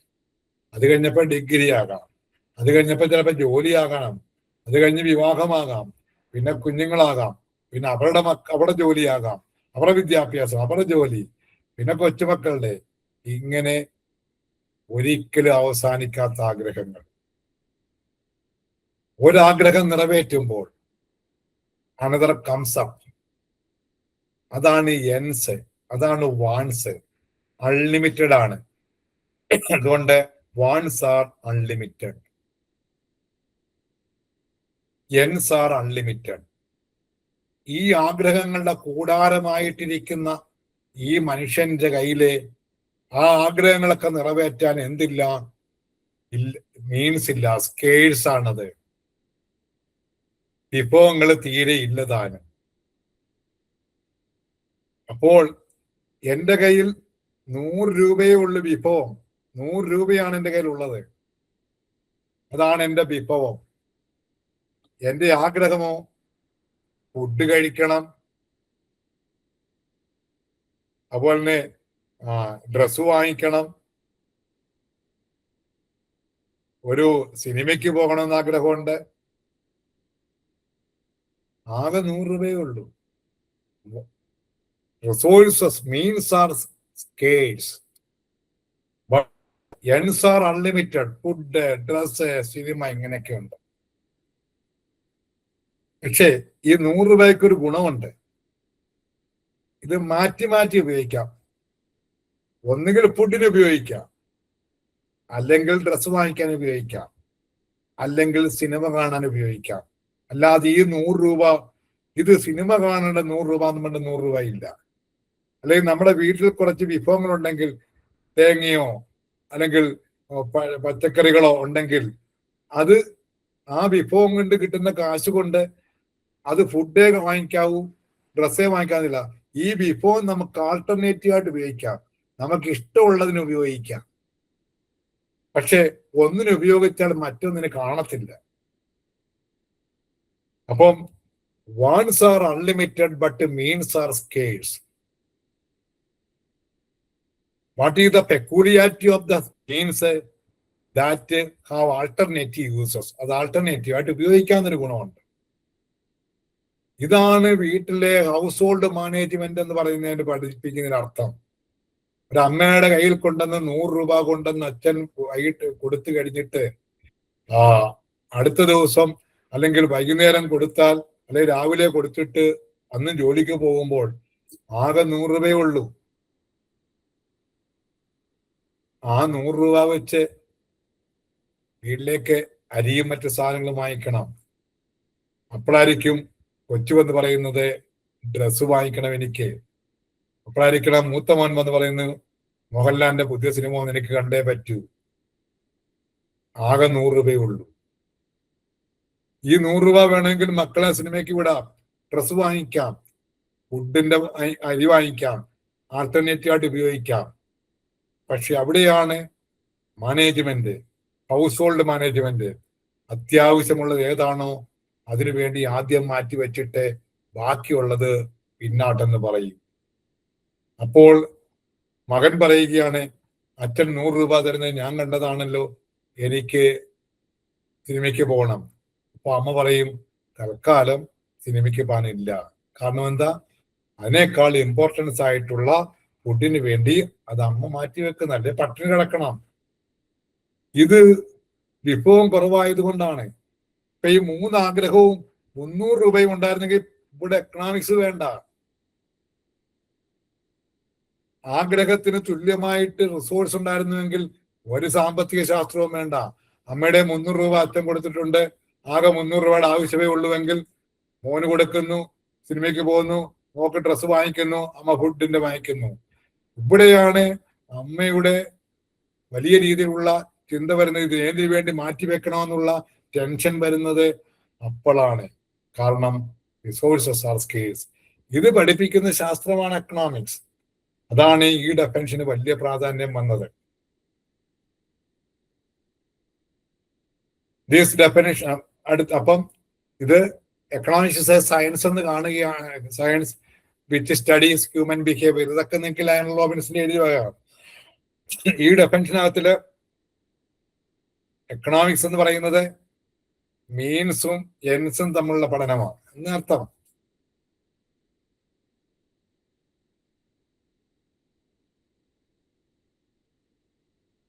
അതായത് ആഗ്രഹവും വിഭവങ്ങളും തമ്മിലുള്ള പഠനം. മീൻസ് കുറവും അല്ലെ റിസോഴ്സസ് ആർ കുറവാണ് ഡിമാൻഡുമായിട്ട് ആവശ്യവുമായിട്ട് കമ്പയർ ചെയ്യുമ്പോൾ. നമ്മളിവിടെ വാണ്ടിന് വേറെ വാക്ക് കൊടുത്തേക്കാണ് demand. The means or resources are less in relation to demand. അതാണ് പ്രശ്നം. ഡിമാൻഡിന് അനുബന്ധമായിട്ട് മീൻസ് ഉണ്ടായിരുന്നെങ്കിൽ പ്രശ്നമില്ല. ഇപ്പം ഒരു അലാഡിസ് ലാമ്പ് ഉണ്ടായിരുന്നു, മാന്ത്രിക വിളക്ക് ഉണ്ടെങ്കിൽ നിങ്ങൾ ഇവിടെ വന്ന് ഈ ക്ലാസ്സിൽ ഇരിക്കേണ്ട ആവശ്യം വരുന്നില്ല, ജോലിക്ക് പോകേണ്ട ആവശ്യം വരുന്നില്ല. നമുക്ക് ജോലിക്ക് പോകേണ്ടതും നമുക്ക് ഒരുപാട് ആഗ്രഹങ്ങളുണ്ടെങ്കിലും പല ആഗ്രഹങ്ങളും നിറവേറ്റാൻ നമുക്ക് പറ്റിയിട്ടില്ല. അലാഡ് ഇസ്ലാം ഉണ്ടെന്നിരിക്കട്ടെ, ഒരേ വരയ്ക്കുന്നു, ഭൂതം വരുന്നു, ഭൂതത്തോട് പറയുന്നു എനിക്ക് ഇത്ര ഡ്രസ്സ്, ഇത്ര അരി, ഇത്ര ഗോതമ്പ് കൊണ്ടുവരാൻ പറയുമ്പോൾ ഭൂതം കൊണ്ടുവരുന്നു. പ്രശ്നം എന്തുവായിരുന്നു? പിന്നെന്തു എക്കണോമിക്സ് എന്തുവായിരുന്നു? ആരാണ് സാമ്പത്തിക ശാസ്ത്രത്തിന്റെ പ്രാധാന്യത്തെ പറ്റി പഠിക്കുന്നത്? എന്തിനാണ് ഇന്ത്യയിൽ ലോകത്ത് ബജറ്റ് അവതരിപ്പിക്കുന്നത്? എന്തിനാണ് എക്കണോമിക് പ്ലാനിങ്? ഇതൊന്നും വേണ്ടായിരുന്നു. എന്തിനാണ് നാഷണൽ ഇൻകം കാൽക്കുലേറ്റ് ചെയ്യാൻ പോകുന്നത്? എന്തിനാണ് പോപ്പുലേഷൻ സെൻസസ് എടുക്കുന്നത്? ഇതൊന്നും വേണ്ടായിരുന്നു. കാരണം സെൻസസ് എടുക്കുന്നത് നമ്മുടെ വിഭവങ്ങളുടെ കാര്യങ്ങളെ പറ്റി പിന്നീട് കാര്യങ്ങൾ എടുക്കുന്നതിനും ഒക്കെ അല്ലേ. സാമ്പത്തികമായി ബന്ധപ്പെട്ട കാര്യങ്ങൾ കൈകാര്യം ചെയ്യണമെങ്കിൽ ഇതെല്ലാം അറിയണ്ടേ.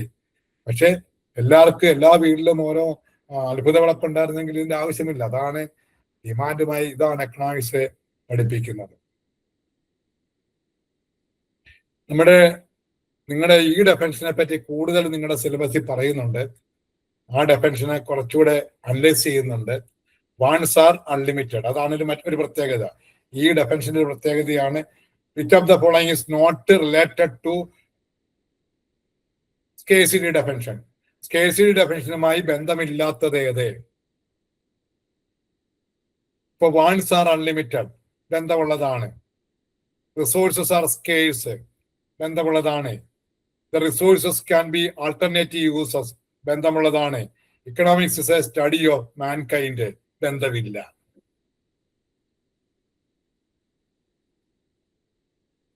അപ്പം അവിടെയാണ് ചോദ്യത്തിന്റെ പ്രസക്തി. Economics which of the following is not related to welfare scarcity definition എന്നായിരിക്കും ചോദിക്കുന്നത്. അതിൽ വാണ്ട്സ് ആർ അൺലിമിറ്റഡ് നമ്മൾ മുമ്പേ കണ്ട പോയിന്റ് ആണ്. റിസോഴ്സസ് ആർ സ്കേഴ്സ് അടുത്ത പോയിന്റ് ആണ്. റിസോഴ്സസ് ആർ ആൾട്ടർനേറ്റീവ് യൂസസ്, അത് ആൾട്ടർനേറ്റീവ് ആയിട്ട് ഉപയോഗിക്കാവുന്നതാണ്. Human wants are unlimited, resources are scarce. മാത്രമല്ല wants are unlimited, there is no end the human wants. ഇങ്ങനെയൊക്കെയുള്ള വാക്കുകൾ വന്നു കഴിഞ്ഞാൽ അതിന്റെ എക്കണോമിക്സില് റോബിൻസിന്റെ ഡെഫിനിഷനാണ്. അപ്പൊ wants are unlimited, ends refers to wants. നമ്മുടെ എൻസ് എന്ന് വെച്ചാൽ അതിനർത്ഥം വാണ്ട്സ് എന്നാണ്. No end of human wants, മനുഷ്യന്റെ ആഗ്രഹത്തിന് അവസാനമില്ല. One want is satisfied, another comes up, ഒന്ന് സാറ്റിസ്ഫൈ ചെയ്ത് അടുത്ത് കടന്നു വരും. The means to satisfy human wants are limited, പക്ഷെ ആഗ്രഹങ്ങൾ നിറവേറ്റാനുള്ള മീൻസ്, വിഭവങ്ങൾ, ഉപാധികൾ കുറവാണ്. Resources are scarce in relation to human wants. ആഗ്രഹവുമായിട്ട് ഇല്ല എന്നല്ല, ആഗ്രഹവുമായിട്ട് താരതമ്യം ചെയ്യുമ്പോൾ ഇല്ല. റിസോഴ്സിന്റെ പ്രത്യേകതയുണ്ട്. Not only limited but to have alternative uses. ഒരു കുറച്ച് വിഭവം ഉണ്ടെങ്കിൽ അരി കൊണ്ട് അത് ചോറാക്കി കഴിക്കാം. അരി വേണമെങ്കിൽ നമുക്ക് പൊടിച്ച് അപ്പം ഉണ്ടാക്കി കഴിക്കാം, പുട്ടുണ്ടാക്കി കഴിക്കാം, ആൾട്ടർനേറ്റീവായിട്ട് ഉപയോഗിക്കാം. പക്ഷേ ഒന്നിന് ഉപയോഗിച്ചാൽ പിന്നെ മറ്റൊന്നിന് ഉപയോഗിക്കാൻ പറ്റത്തില്ല എന്നുള്ളത് പ്രത്യേകതയാണ്. പിന്നെ ഇവിടെ എന്താ പ്രശ്നം നോക്കിയേ. എക്കണോമിക്സിൽ എന്താ യഥാർത്ഥം ചെയ്യുന്നത്? വിഭവങ്ങൾ കൂടുതലും കുറവും വാൻസ് കൂടുതലും ആകുമ്പോഴാണ്, നമ്മളെ 100 രൂപ ഉള്ളപ്പോൾ 300 രൂപയുടെ ആവശ്യം വരുമ്പോഴാണ് നമ്മൾ സെലക്ട് ചെയ്യേണ്ടി വരുന്നത്. മുമ്പേ നമ്മൾ കണ്ടു, നമ്മൾ ഓരോരുത്തരുടെയും ജീവിതത്തിലുള്ളതാണ്. നമ്മളിലുള്ള പണത്തിന്റെ അളവ് കുറവാണ്. അപ്പോഴാണ് നമ്മൾ ഓരോന്ന് അറേഞ്ച് ചെയ്യുന്നത്, തിരഞ്ഞെടുക്കുന്നത്. First preference, second preference. അതുകൊണ്ട് ചുരുക്കി പറഞ്ഞാൽ ഡയൻ റോബിൻസിന്റെ അടിസ്ഥാനത്തിൽ എക്കണോമിക്സ് എന്ന് പറഞ്ഞാൽ സയൻസ് ഓഫ് ചോയ്സ് ആണ്, ഒരു തെരഞ്ഞെടുപ്പിന്റെ ആണ്. ഈ തെരഞ്ഞെടുക്കേണ്ടി വരുന്നതിന്റെ കാരണം എന്താണ്? Wants are unlimited, means are scarce. അപ്പൊ ആത്യന്തികമായിട്ട് എക്കണോമിക്സ് ഒരു തെരഞ്ഞെടുപ്പിന്റെ ശാസ്ത്രമാണ്. തെരഞ്ഞെടുക്കേണ്ടി വരേണ്ട കാര്യങ്ങളാണ് മുമ്പ് നമ്മൾ പറഞ്ഞത്.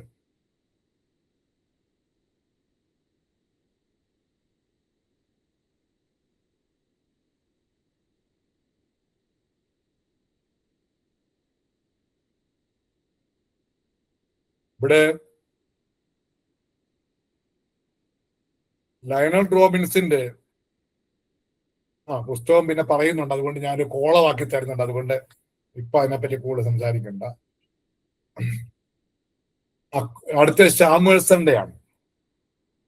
അവിടെ economics is A study of how societies, മറ്റേ സ്റ്റഡി ഓഫ് മാൻകൈൻഡ് ആണ്. Economics is a study of how societies. ഇവിടെയും സൊസൈറ്റി എങ്ങനെയാണ് തിരഞ്ഞെടുക്കുന്നത്? സ്കേഴ്സ് പ്രൊഡക്റ്റീവ് റിസോഴ്സസ്, അല്പം മാത്രമായിട്ടുള്ള ഉൽപ്പാദിപ്പിക്കാൻ, മറ്റു സാധനങ്ങൾ ഉൽപ്പാദിപ്പിക്കാൻ കഴിയുന്ന കുറച്ച് വിഭവങ്ങളെ നമ്മുടെ രാജ്യങ്ങളിലുള്ളൂ. എല്ലാ രാജ്യത്തും വിഭവങ്ങൾ കുറവാണ്.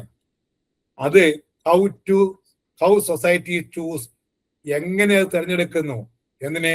To produce commodities over a time, distribute them for consumption. രാജ്യത്തുള്ള വിഭവങ്ങള് കുറച്ചേ ഉള്ളൂ, അത് ഉൽപാദന രീതിയിലേക്ക് മാറ്റി അത് ഉള്ളത് കൊണ്ട്. ഇപ്പൊ തന്നെ നമ്മുടെ രാജ്യത്തറിയാം, രാജ്യത്ത് ഇപ്പം ഉദാഹരണത്തിന് ഒരു കുറച്ച് വിഭവങ്ങളുണ്ട്. അതുകൊണ്ട് വേണമെങ്കിൽ നമുക്ക് എല്ലാവർക്കും ആഹാരത്തിനുള്ള റൊട്ടി ഉണ്ടാക്കാം. ആ പണം ഉപയോഗിച്ചുകൊണ്ട് വേണമെങ്കിൽ ബോംബ് ഉണ്ടാക്കാം. ആ പണം ഉപയോഗിച്ചുകൊണ്ട് വേണമെങ്കിൽ രമ്യകർമ്മ്യം ഉണ്ടാക്കാം. പക്ഷേ എക്കണോമിക്സ് ചെയ്യുന്നത് സ്കേഴ്സ് ആയിട്ടുള്ള ആ പ്രൊഡക്റ്റീവ് റിസോഴ്സസ് എന്തെങ്കിലുമൊക്കെ ഉൽപ്പാദിപ്പിക്കാൻ വേണ്ടി ഉപയോഗിച്ച് അത് ഉൽപ്പാദിപ്പിച്ചിട്ട് ഡിസ്ട്രിബ്യൂട്ട് ദം ഫോർ കൺസംഷൻ, അത് ഉപഭോഗത്തിന് വേണ്ടി വിതരണം ചെയ്യണം എന്ന് പഠിപ്പിക്കുന്ന ഒരു ശാസ്ത്രമാണ് എക്കണോമിക്സ്. ഇപ്പൊ സാധനങ്ങൾ ഉൽപ്പാദിപ്പിക്കുകയും വിതരണം ചെയ്യുകയും ചെയ്യുന്നതിനെ പറ്റി വിശദീകരിക്കുന്ന ഒരു ശാസ്ത്രമാണ് എക്കണോമിക്സ്. അവിടെ വിതരണത്തിന്റെ പ്രശ്നം വരുന്നത് എന്താണ്? രാജ്യത്താകെ നമ്മളിപ്പം ഈ നമ്മുടെ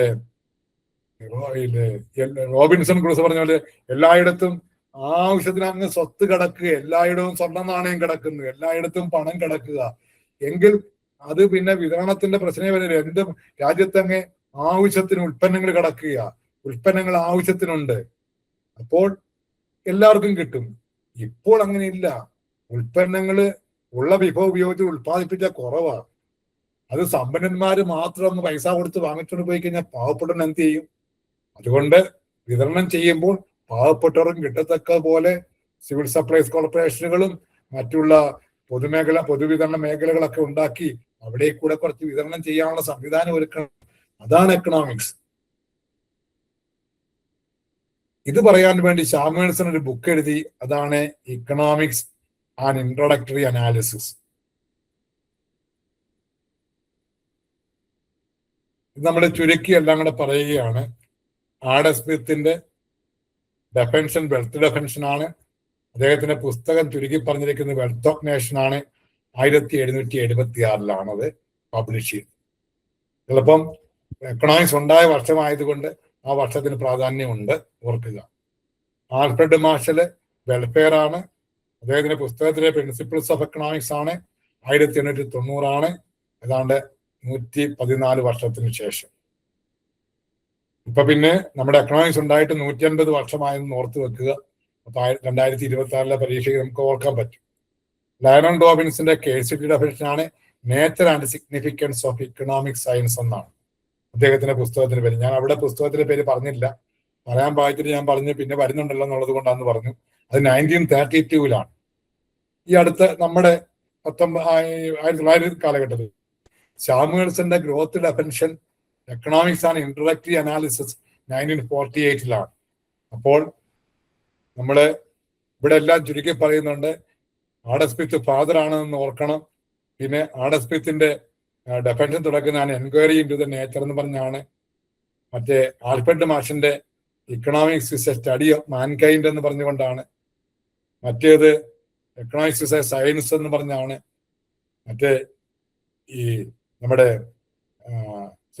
സാമുവൽസന്റെ ആണെങ്കിൽ economics A study of how societies choose it. അപ്പൊ സ്റ്റഡി ഓഫ് എന്ന് കാണുമ്പോഴേ ആൻസർ എഴുതി വെക്കരുത്. സൊസൈറ്റീസ് ചൂസ് എന്നാണോ മാൻകൈൻഡ് ആണോ എന്ന് ഓർത്തുകൊണ്ട് വേണം. മാത്രമല്ല ആഡം സ്മിത്തിന്റെ ആൽഫ്രഡ് മാർഷിന്റെ ഡെഫൻഷന്റെ വലിപ്പവും കാണും. ഏറ്റവും വലിപ്പമുള്ള ഡെഫൻഷൻ അദ്ദേഹത്തിന്റെ ആണ്. അതുകൂടെ ഓർത്തു വെക്കുക. ഇത്രയാണ് ഡെഫൻഷനുമായി ബന്ധപ്പെട്ട് ഓർക്കേണ്ടത്. ഇതുവരെ പറഞ്ഞതിനകത്ത് എന്തെങ്കിലും സംശയം ഉണ്ടെങ്കിൽ ചോദിക്കാം. ഇതില് മാച്ച് ദ ഫോളോയിങ് ഓർക്കണം, ഫാദർ ഓർക്കണം, എക്കണോമിക്സ് ഏത് വാക്കിൽ നിന്നുണ്ടായെന്നും അതിന്റെ അർത്ഥവും ഓർക്കുക. പിന്നെ 1776 ഓർക്കുക. പിന്നെ ഈ 4 ഡെഫൻഷനേ ഉള്ളൂ എന്ന് ഓർക്കുക. അവർക്ക് 4 പേരുമുണ്ട്, 4 പേർക്ക് ബുക്കുമുണ്ട്, 4 പേരുടെയും വർഷമുണ്ട്. പിന്നെ ഏറ്റവും നിങ്ങൾ പ്രാധാന്യം കൊടുത്ത് ലയണൽ റോബിൻസിനെ പഠിക്കുക. ലയണൽ റോബിൻസിന്റെ ഡെഫൻഷനകത്ത് പ്രധാനപ്പെട്ട 4 പോയിന്റ് ഉണ്ട്. ഒന്ന് വാൺസ് ആർ അൺലിമിറ്റഡ്, മറ്റൊന്ന് resources are scarce, 3 resources are alternative uses. In short, economics is a science of choice. Economics is a science of dash എന്നിട്ടാൽ നമ്മളെ മുമ്പേ പഠിച്ചിട്ടുണ്ട്. Economics is a science of social science എന്ന് പഠിച്ചിട്ടുണ്ടെങ്കിലും economics is a science of dash choice അങ്ങനെയൊക്കെ വരുവാണെങ്കിൽ choice എഴുതി വെക്കണം. അത് ചോദിക്കുന്ന രീതിയാണ്. എന്തെങ്കിലും നിങ്ങൾക്ക് ചോദിക്കാൻ പറ്റുന്ന സംവിധാനം ഒരുക്കിയിട്ടുണ്ടോ? നിങ്ങൾക്ക് ചോദിക്കാൻ പറ്റുമോ?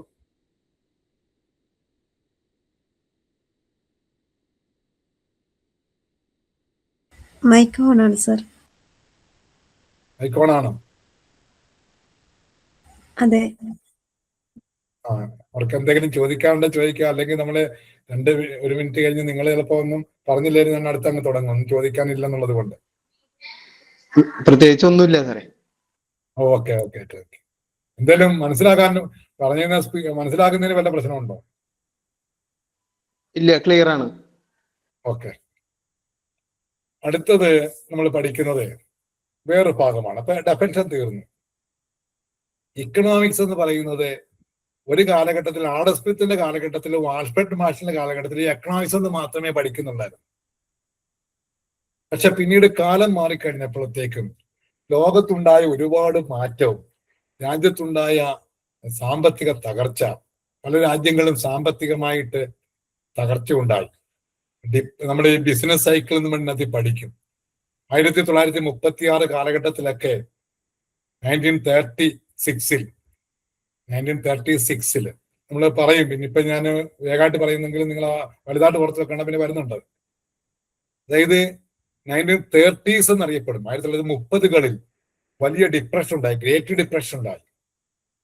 അപ്പോൾ ലോക രാജ്യങ്ങളെല്ലാം കടന്നു പോകുന്നത് ഉയർച്ചയും താഴ്ചയും, പിന്നെ ഉയർച്ചയും പിന്നെയും താഴ്ചയും, പിന്നെയും ഉയർച്ചയും താഴ്ചയും, ഇങ്ങനെയാണ് എല്ലായിടവും. അത് മനുഷ്യന്റെ ജീവിതത്തിലും അങ്ങനെ ഉണ്ട്.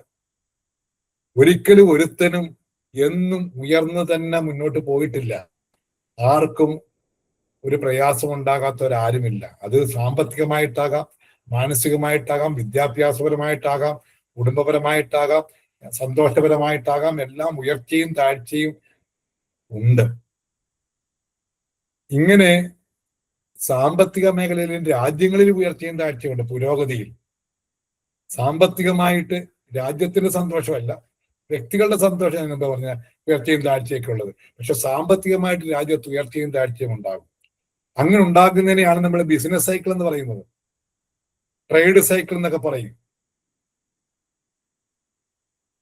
ആ ഉയർച്ച താഴ്ചയെ പറ്റി നമ്മൾ വിശാലമായിട്ട് പിന്നെ പഠിക്കും ഒരു പേപ്പറിനകത്ത്.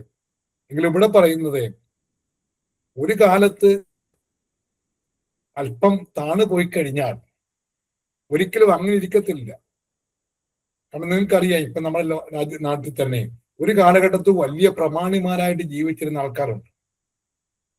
അടിയാന്മാരും പ്രമാണിമാരായിട്ട്, ആ പ്രമാണിമാരമായിട്ട് സുഖലോലുപരായിട്ട് ജീവിച്ച ആൾക്കാരും, അവർക്ക് സമ്പത്തുള്ളത് കൊണ്ട് അവന്റെ അടുത്ത തലമുറയും ആ സമ്പത്ത് ഉപയോഗിച്ച് ജീവിക്കുകയും അതിന്റെ അടുത്ത തലമുറയും ആ സമ്പത്ത് ഉപയോഗിച്ച് ജീവിക്കുകയും ചെയ്തതിന്റെ ഫലമായി ആ കുടുംബം സാമ്പത്തികമായി താഴേക്ക് പോയി.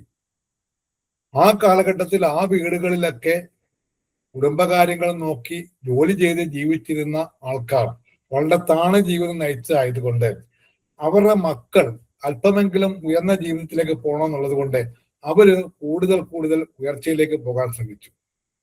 അപ്പൊ ഒരു കാലത്ത് താണു കിടന്നവർ പെതുക്കെ പൊങ്ങാനും ഒരു കാലത്ത് പൊങ്ങി നിന്നവർ താഴേക്ക് പോകാനും കാരണമായി. ഇത് ലോകരാജ്യങ്ങളിൽ ഉള്ളതാണ്, നമ്മുടെ രാജ്യങ്ങളിലെല്ലാം ഉണ്ടായി. അപ്പം ഉയർച്ച ഉണ്ടായി. ഉയർച്ചയ്ക്ക് ബൂം എന്നാ പറയുന്നത്, താഴ്ചയ്ക്ക് ഡിപ്രഷൻ എന്നാ പറയുന്നത്. പക്ഷേ ഉയർച്ചയും താഴ്ചയും നമ്മുടെ വീടുകളിൽ തന്നെ കുട്ടികൾ നടക്കാൻ വേണ്ടി വീഴുന്നു എഴുന്നേക്കുന്നു, വീഴുന്നു എഴുന്നേക്കുന്നു, അങ്ങനെ പോകും, സ്വാഭാവികമാണ്.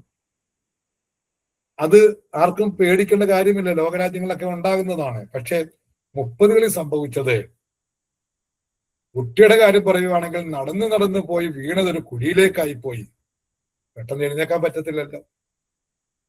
ഇതുപോലെ ലോകരാജ്യങ്ങൾ സാമ്പത്തികമായിട്ട് ഡിപ്രഷനിലേക്ക് താണുപോയി.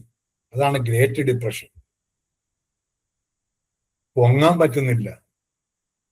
ലോകരാജ്യങ്ങളെല്ലാം സാമ്പത്തികമായി തകർന്നു. എന്താ കാര്യം? ആർക്കും ഒന്നും മനസ്സിലാകുന്നില്ല. ഈ ഉയർച്ച താഴ്ചയെ പറ്റി ആര് പറഞ്ഞിട്ടുണ്ട്? എക്കണോമിക്സിൽ പറഞ്ഞിട്ടുണ്ട്. അതനുസരിച്ചാണ് അവര് കുഴപ്പമില്ലെന്ന് കൊണ്ട് പോയത്. പല എക്കോണമിസ്റ്റുകൾ പറഞ്ഞതനുസരിച്ചാണ് രാജ്യങ്ങളെല്ലാം മുന്നോട്ട് പോകുന്നത്. ഇങ്ങനെ പോയാൽ കുഴപ്പമില്ലെന്ന് പറഞ്ഞു. ഒരു പാരസെറ്റമോൾ കഴിച്ചാൽ മതി, അസുഖം മാറുമെന്ന് പറഞ്ഞ് പഠിപ്പിച്ച് ഡോക്ടർമാർ പറഞ്ഞു വിട്ടതാണ്. പക്ഷെ ഇപ്പം എഴുന്നേക്കാനൊക്കാത്ത അവസ്ഥയായിരിക്കുന്നു. ആ ഡോക്ടർ പറഞ്ഞപ്പോ തെറ്റാണല്ലോ, എവിടെയോ പാളിച്ച സംഭവിച്ചിരിക്കുന്നു. ആ ഡോക്ടറുടെ ചികിത്സയ്ക്ക് എന്തോ പാളിച്ച സംഭവിച്ചു. പഴയ എക്കോണമിസ്റ്റുകളുടെ പറഞ്ഞതനുസരിച്ച് മുന്നോട്ട് പോയ ലോകരാജ്യങ്ങളെല്ലാം നിങ്ങൾക്ക് കുഴപ്പമുണ്ടാകത്തില്ല, മുന്നോട്ട് പോയിക്കോ, നിങ്ങൾ സുഖമായി പോയിക്കോളും, ചിലപ്പോൾ ഒരു താഴ്ച ഉണ്ടാകും, ചിലപ്പോൾ ഉയർച്ച, കുഴപ്പമില്ല, മുന്നോട്ട് പോകുമെന്ന് പറഞ്ഞു വിട്ട് നമ്മളാണ് തകർന്നു പോയിരിക്കുന്നു. അപ്പൊ എവിടെയോ കുഴപ്പം സംഭവിച്ചു. അപ്പോൾ പഴയ ഡോക്ടർ പാരസെറ്റമോൾ കൊടുക്കുന്നതിന് പകരം പുതിയ മരുന്ന് കൊടുക്കണമെന്നുള്ളതിനെ പറ്റി ഡോക്ടർമാർ ചിന്തിക്കുകയും ഈ പാരസെറ്റമോൾ കൊണ്ടൊന്നും ഇപ്പം മാറത്തില്ലെന്നും അങ്ങനെ പുതിയ മരുന്നുകൾ ഉപയോഗിക്കേണ്ടതായി വന്നു. കാരണം ഇയാൾ കിടക്കയിൽ നിന്ന് എഴുന്നേക്കാത്ത കാലഘട്ടം വന്നു. നേരത്തേക്ക് ആകുമ്പോൾ പാരസെറ്റമോൾ കഴിയുമ്പോൾ മാറുന്നതായിരുന്നു. അപ്പൊ പുതിയ കാര്യങ്ങൾ എന്താണെന്ന് കണ്ടുപിടിക്കേണ്ടതായിട്ട് വന്നു. അങ്ങനെ പുതിയ കാര്യങ്ങൾ, പുതിയ സാമ്പത്തിക കാര്യങ്ങളൊക്കെ, ശാസ്ത്രങ്ങളും തിയറികളുമൊക്കെ ലോകരാജ്യങ്ങളിലേക്ക് കടന്നു വന്നു. അപ്പോൾ പഴയ കാലഘട്ടത്തിലെ മൈക്രോ എക്കണോമിക്സ് എന്നും പുതിയതായിട്ട് മൈക്രോ എക്കണോമിക്സ് മാത്രം ഒരു പരാജയമായി കഴിഞ്ഞപ്പോൾ, മൊത്തം പരാജയം എന്നല്ല, ഇപ്പോഴും പാരസെറ്റമോൾ ഇപ്പോഴും കഴിക്കുന്നില്ല, എങ്കിലും അതുപോലെ മൈക്രോ എക്കണോമിക്സും കളഞ്ഞു എന്നല്ല, പക്ഷേ പുതിയൊരു ശാസ്ത്ര ശാഖ കടന്നു വന്നതാണ് മാക്രോ എക്കണോമിക്സ്. അങ്ങനെ എക്കണോമിക്സിന് 2 പാർട്ടുണ്ട്, 2 ബ്രാഞ്ചസ് ഉണ്ട്, micro economics and macro economics. ഇതിന്റെ വരവിന് കാരണമായത് 1930കളിലെ ഗ്രേറ്റ് ഡിപ്രഷനാണ്. ഡിപ്രഷൻ അല്ല, അത് കാലങ്ങളായിട്ടുണ്ടാകുന്നുണ്ട്. ഗ്രേറ്റ് ഡിപ്രഷൻ ഉണ്ടായത് 1930കളിലാണ്. 1929 മുതലാണ് 36 വരെ നീണ്ടു നിന്നു. അതാണ് 30s എന്നറിയപ്പെടുന്നത്. അതിന് പരിഹാരം വന്നത് മാക്രോ എക്കണോമിക്സിന്റെ വരവോടുകൂടിയാണ്. ആ ശാസ്ത്രശാഖ വന്നോടുകൂടിയാണ് പിന്നെ ലോകരാജ്യങ്ങൾ വീണ്ടും ഡെവലപ്പ് ചെയ്യാൻ തുടങ്ങിയത്. കാരണം പാരസെറ്റമോൾ വരെ പുതിയ മരുന്ന് കണ്ടുപിടിച്ച് കൊടുത്തതോടുകൂടിയാണ് ആൾക്കാർ കിടക്കയിൽ നിന്ന് എഴുന്നേക്കാൻ തുടങ്ങിയതെന്ന് അർത്ഥം. എന്താണ് മാക്രോ എക്കണോമിക്സും മൈക്രോ എക്കണോമിക്സും തമ്മിലുള്ള ഡിഫറൻസ്? മൈക്രോ എക്കണോമിക്സ് പഠിപ്പിക്കുന്ന ഒരു മരത്തെ പറ്റിയാണെങ്കിൽ മാക്രോ എക്കണോമിക്സ് പഠിപ്പിക്കുന്ന വനത്തെ പറ്റിയാണ്. ഒരു മരത്തിന്റെ ഓരോ കാര്യങ്ങളെ പറ്റി പഠിക്കുന്നതാണ് മൈക്രോ എക്കണോമിക്സ് എങ്കിൽ, ആ വനത്തിലുള്ള വിവിധ മരങ്ങളെ പറ്റി പഠിച്ച് മൊത്തത്തിലൊന്ന് പഠിക്കുന്നതാണ് macro economics. Micro means small and macro means large എന്നാണല്ലോ. ഒരു മനുഷ്യനെ പറ്റി പഠിക്കുന്നതാണ് മാക്രോ എക്കണോമിക്സ് എങ്കിൽ, അവന്റെ കണ്ണിനെ പറ്റി മാത്രം പഠിക്കുന്നതാണ് മൈക്രോ. അപ്പോൾ കണ്ണ് പഠിക്കുന്ന, പക്ഷെ മനുഷ്യനെ പറ്റി പഠിക്കുന്നതാണ് മാക്രോ. അല്ല, മനുഷ്യനെ പറ്റി എന്നുള്ളതല്ല. അപ്പോൾ ഒരു രാജ്യത്തിന്റെ മൊത്തം കാര്യങ്ങളെ പറ്റി പഠിച്ച്, അല്ലാതെ ഏതെങ്കിലും ഒരു മൂലയ്ക്ക് ഒരു കാര്യം മാത്രം പഠിച്ചത് കൊണ്ട് മാത്രം ഒരാളിന്റെ, ഇപ്പൊ നമ്മൾ പറയത്തില്ലേ, മൊത്തത്തിൽ ഒന്ന് സ്കാൻ ചെയ്താൽ മാത്രമേ അറിയത്തുള്ളൂ. അതാണ് മാക്രോ. ഒരു ശരീരത്തിന്റെ എന്തെങ്കിലും ഒരു ഭാഗത്ത് മാത്രം പ്രശ്നത്തിന് അവിടെ എന്തെങ്കിലും മാത്രം ചെയ്യുന്നതാണ് മൈക്രോ. അപ്പം macro economics study economy as a whole, മൊത്തത്തിൽ പഠിക്കുക. ബട്ട് മൈക്രോ ഇൻഡിവിജ്വൽ, ചെറിയ ചെറിയ കാര്യങ്ങൾ പഠിക്കുന്നു. വ്യക്തി എന്ന് വളർത്തുന്നതിനേക്കാളേറെ ചെറിയ ചെറിയ കാര്യങ്ങളാണ്. അപ്പോൾ നോക്കി, economics has 2 branches, micro economics and macro economics. Micro economics is concerned with behaviour of individual entities. വ്യക്തിപരമായ ഒരു ചെറിയ മാർക്കറ്റ്, ഒരു ചെറിയ ഫേം, ഒരു വീടിന്റെ കാര്യം, അവിടുത്തെ സാമ്പത്തിക കാര്യം, ഒരു ചെറിയ കമ്പനി, ഒരു ഫേമിന്റെ ഒരു കമ്പോളം.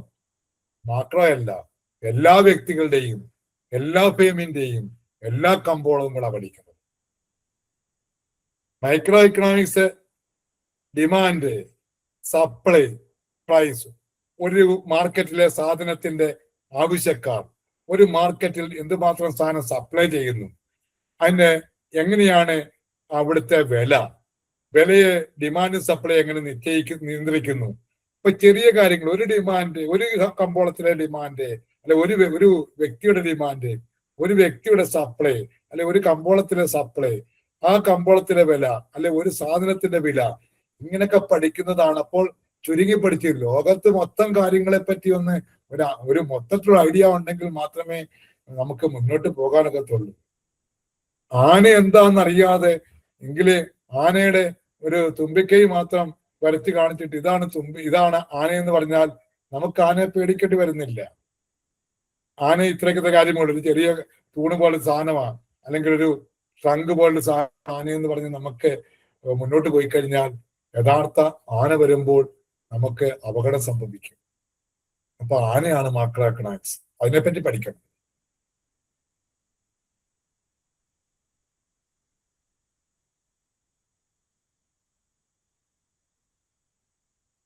മൈക്രോ എക്കണോമിക്സ് എന്ന് വെച്ചാൽ നമുക്കറിയാം പഴയ കാലത്തെ ആയിരുന്നു. അങ്ങനെ അത് ആഡം സ്മിത്തും ആൽഫ്രഡ് മാർഷലും ഒക്കെ കൊണ്ടുവന്നതൊക്കെ മൈക്രോ എക്കണോമിക്സ് ആയിരുന്നു.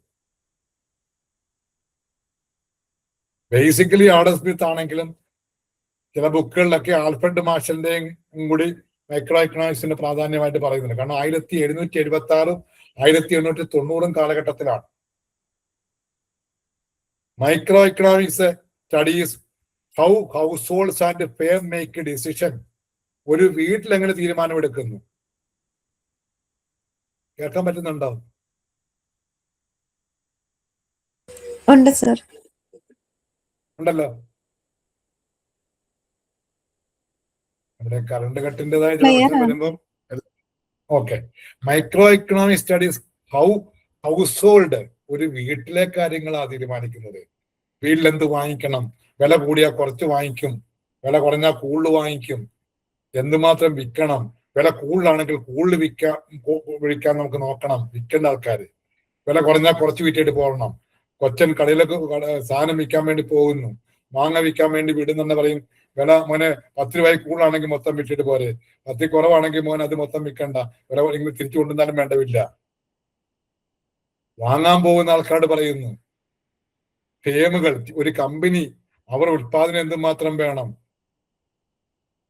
പിന്നെ വിഭവങ്ങൾ എങ്ങനെ വീതം വെച്ച് നൽകണം, കമ്പോളത്തിൽ മാർക്കറ്റിൽ ഗുഡ്സ് ആൻഡ് സർവീസ് വാങ്ങുന്നതും വിൽക്കുന്നതും എങ്ങനെ. അപ്പോൾ മൈക്രോ എക്കണോമിക്സ് എന്ന് പറയുന്നത് ഹൗസ് ഹോൾഡ് ഫേമ് അവര് തീരുമാനമെടുക്കുന്നു. എങ്ങനെ? നമ്മൾ നേരത്തെ കണ്ട കുറച്ച് വിഭവങ്ങൾ, ഒരുപാട് ആഗ്രഹങ്ങൾ, വിൽക്കാൻ പോകുന്ന സാധനത്തെ പറ്റി, അലോക്കേറ്റഡ് ലിമിറ്റഡ് റിസോഴ്സസ്, ഉള്ള വിഭവങ്ങൾ അമ്മ അരിക്ക് വേണ്ടി മാറ്റിവെക്കുന്നു, സിനിമയും മറ്റേതൊക്കെ മാറ്റിവെക്കുന്നു പറഞ്ഞ പോലെ അതാണ് ലിമിറ്റഡ് റിസോഴ്സസേ ഉള്ളൂ. അത് അലോക്കേറ്റ് ചെയ്യുക, ക്രമീകരിക്കണം. Typically in market where goods or service are being bought and sold, ഒരു കമ്പോളത്തിൽ സാധനങ്ങളെ വിൽക്കേണ്ടത് എങ്ങനെ, വാങ്ങേണ്ടത് എങ്ങനെ. വാങ്ങേണ്ടതാരാ? കൺസ്യൂമർ എന്ന ഭാഗത്ത് നിന്ന്, കൺസ്യൂമറിന്റെ ഭാഗത്ത് നിന്ന് വാങ്ങേണ്ടത് എങ്ങനെ. വിലക്കുറവാണെങ്കിൽ കൂടുതൽ വാങ്ങണം, വില കൂടുതലാണെങ്കിൽ കുറച്ച് വാങ്ങുക. സെല്ലേഴ്സിന്റെ ഭാഗത്ത് നിന്ന് എങ്ങനെ, അങ്ങനെ അവര് കുറച്ച് കാര്യങ്ങൾ പഠിപ്പിക്കുന്നു, അവര് കുറച്ച് കാര്യങ്ങൾ ചെയ്യുന്നു. അങ്ങനത്തെ ഇൻഡിവിജ്വൽ കേസുകൾ കൈകാര്യം ചെയ്യുന്ന ഒരു സാമ്പത്തിക ശാസ്ത്രമാണ് micro economics.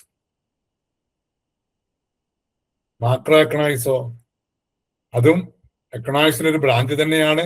Economics has 2 branches, that is microeconomics and macroeconomics. Economics is a social science. Economics is a science of choice. Economics was a part of political science. Economics has 2 branches, microeconomics and macroeconomics.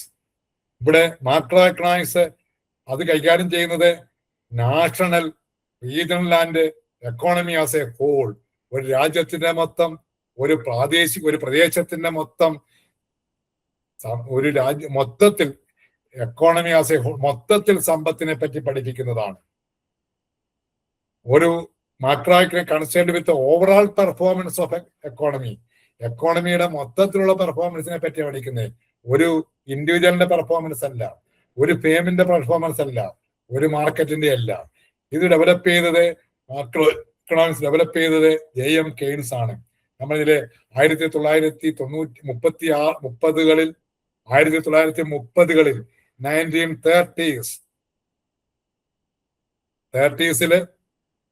Great depression ഉണ്ടായി. അതുവരെ micro economics ആയിരുന്നു. Economy മൊത്തത്തിൽ പഠിക്കണം, പുതിയ കാര്യങ്ങൾ ചർച്ച ചെയ്യണം, പുതിയ കാര്യങ്ങൾ കൈകാര്യം ചെയ്യണം എന്നൊക്കെ പറഞ്ഞ് പുതിയൊരു കാര്യവുമായിട്ട് കടന്നു വന്നത് JM കെയ്ൻസ് ആണ്.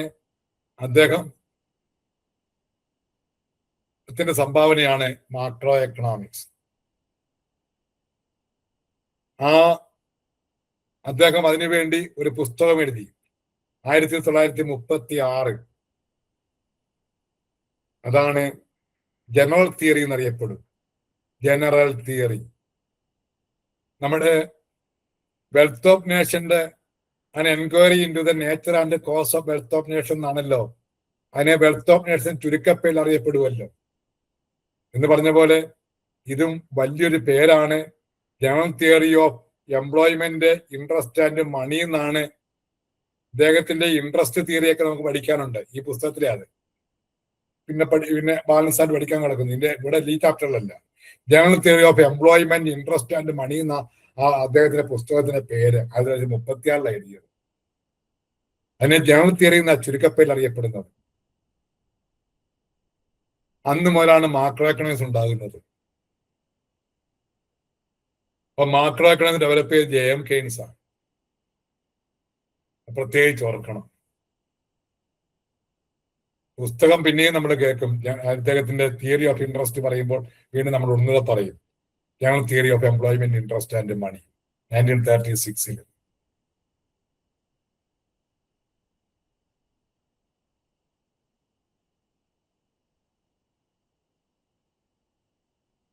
നമ്മള് വർഷം പറഞ്ഞോണ്ട് 1932 48 നമുക്ക് ഓർത്തു വെക്കേണ്ടതാണ്.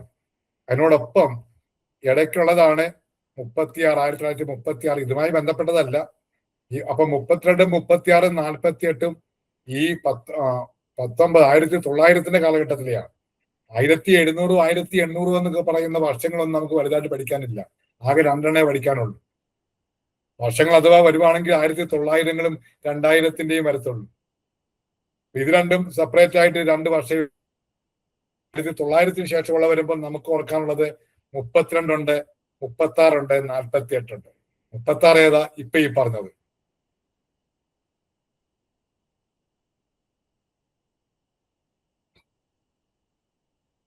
അപ്പൊ മാക്രോ എക്കണോമിക്സ് ചുരുക്കി പറഞ്ഞാൽ എന്താ പഠിക്കുന്നത്? Wide variety of such as how total investment, മൊത്തത്തിലുള്ള മുതൽ മുടക്ക്, ടോട്ടൽ കൺസംഷൻ, മൊത്തത്തിൽ രാജ്യത്തിന്റെ ഉപഭോഗത്തിന് എത്ര മാത്രം, investment and consumption are investment examine wide variety of areas such as total investment and consumption are determined. എന്തുമാത്രം കൺസംഷൻ, എന്തുമാത്രം ഇൻവെസ്റ്റ്മെന്റ് തീരുമാനിക്കുന്നു. How central bank manage the money and interest rate. നമ്മുടെ രാജ്യത്ത് സെൻട്രൽ ബാങ്ക് ഉണ്ട്. നമ്മുടെ രാജ്യത്തെ reserve bank of India ആണ്. അവര് പണം അടിച്ചിറക്കുന്നത് എങ്ങനെ, പലിശ നിശ്ചയിക്കുന്നത് എങ്ങനെ, അവരടിച്ചിറക്കുന്ന പണവും നിശ്ചയിക്കുന്ന പലിശയും ഒക്കെ നമ്മുടെ രാജ്യത്തിന്റെ മൊത്തത്തിലുള്ള രാജ്യത്തിന്റെ പോക്കിനെ ബാധിക്കുന്നു. അതെങ്ങനെ രാജ്യത്തെ ബാധിക്കുന്നു എന്ന് ഇതിൽ ചർച്ച ചെയ്യുന്നു. What cause international finance crisis, നമ്മുടെ രാജ്യത്തെ വിദേശ നാണയത്തിൻ്റെതായിട്ടുള്ള ക്രൈസിസ് എങ്ങനെ ഉണ്ടാകുന്നു പഠിപ്പിക്കുന്നു. Why some nation grow rapidly while others stagnate, ചില രാജ്യങ്ങൾ എന്തുകൊണ്ട് പെട്ടെന്ന് പുരോഗതി പ്രാപിക്കുന്നു, ചില രാജ്യങ്ങൾ എപ്പോഴും നിശ്ചലമായി തുടരുന്നു. അതൊക്കെ മാക്രോ എക്കണോമിക്സ് ചർച്ച ചെയ്യുന്നു. ചുരുക്കി പറഞ്ഞാൽ macro economics deals gross domestic product, inflation, unemployment, economic growth ഒക്കെയാണ് ചർച്ച ചെയ്യുന്നത്. അപ്പം പൊതുവായ കാര്യങ്ങൾ, ഏതെങ്കിലും ഒരു വ്യക്തിയുടെ കാര്യത്തെ അല്ല. നമ്മൾ പറയത്തില്ലേ, ഒരു വ്യക്തിയെ നോക്കിയൊന്നും കാര്യങ്ങൾ തീരുമാനിക്കാൻ ഒക്കത്തില്ല എന്ന് ഒരു ഭരണകർത്താവ് പറയുക എന്ന് വെച്ചാൽ അദ്ദേഹം പറയുന്ന മാക്രോ എക്കണോമിക്സ് ആണ്. ഒരു വ്യക്തിയെ മാത്രം നോക്കി കാര്യം തീരുമാനിച്ചു കഴിഞ്ഞാൽ പിന്നീട് ഡിപ്രഷൻ ഉണ്ടാകും. അതാണ് മാക്രോ എക്കണോമിക്സും മൈക്രോ എക്കണോമിക്സും 2 ബ്രാഞ്ച്. ഇതുവരെ പറഞ്ഞതിനകത്ത് എന്തെങ്കിലും സംശയം ഉണ്ടെങ്കിൽ ചോദിക്കാം.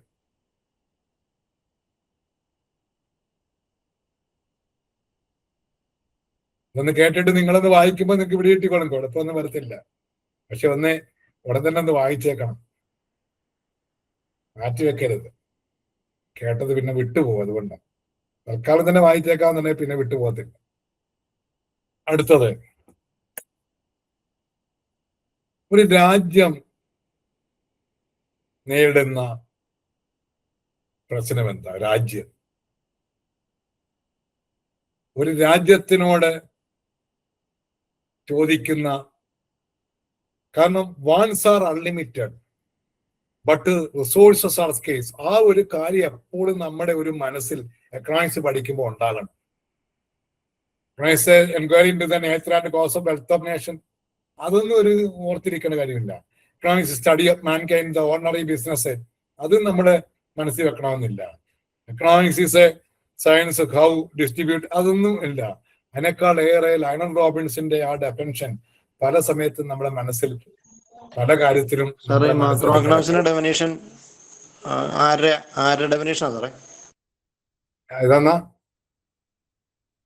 മാക്രോ എക്കണോമിക്സോ? എന്തായിരുന്നു ചോദിച്ചത്?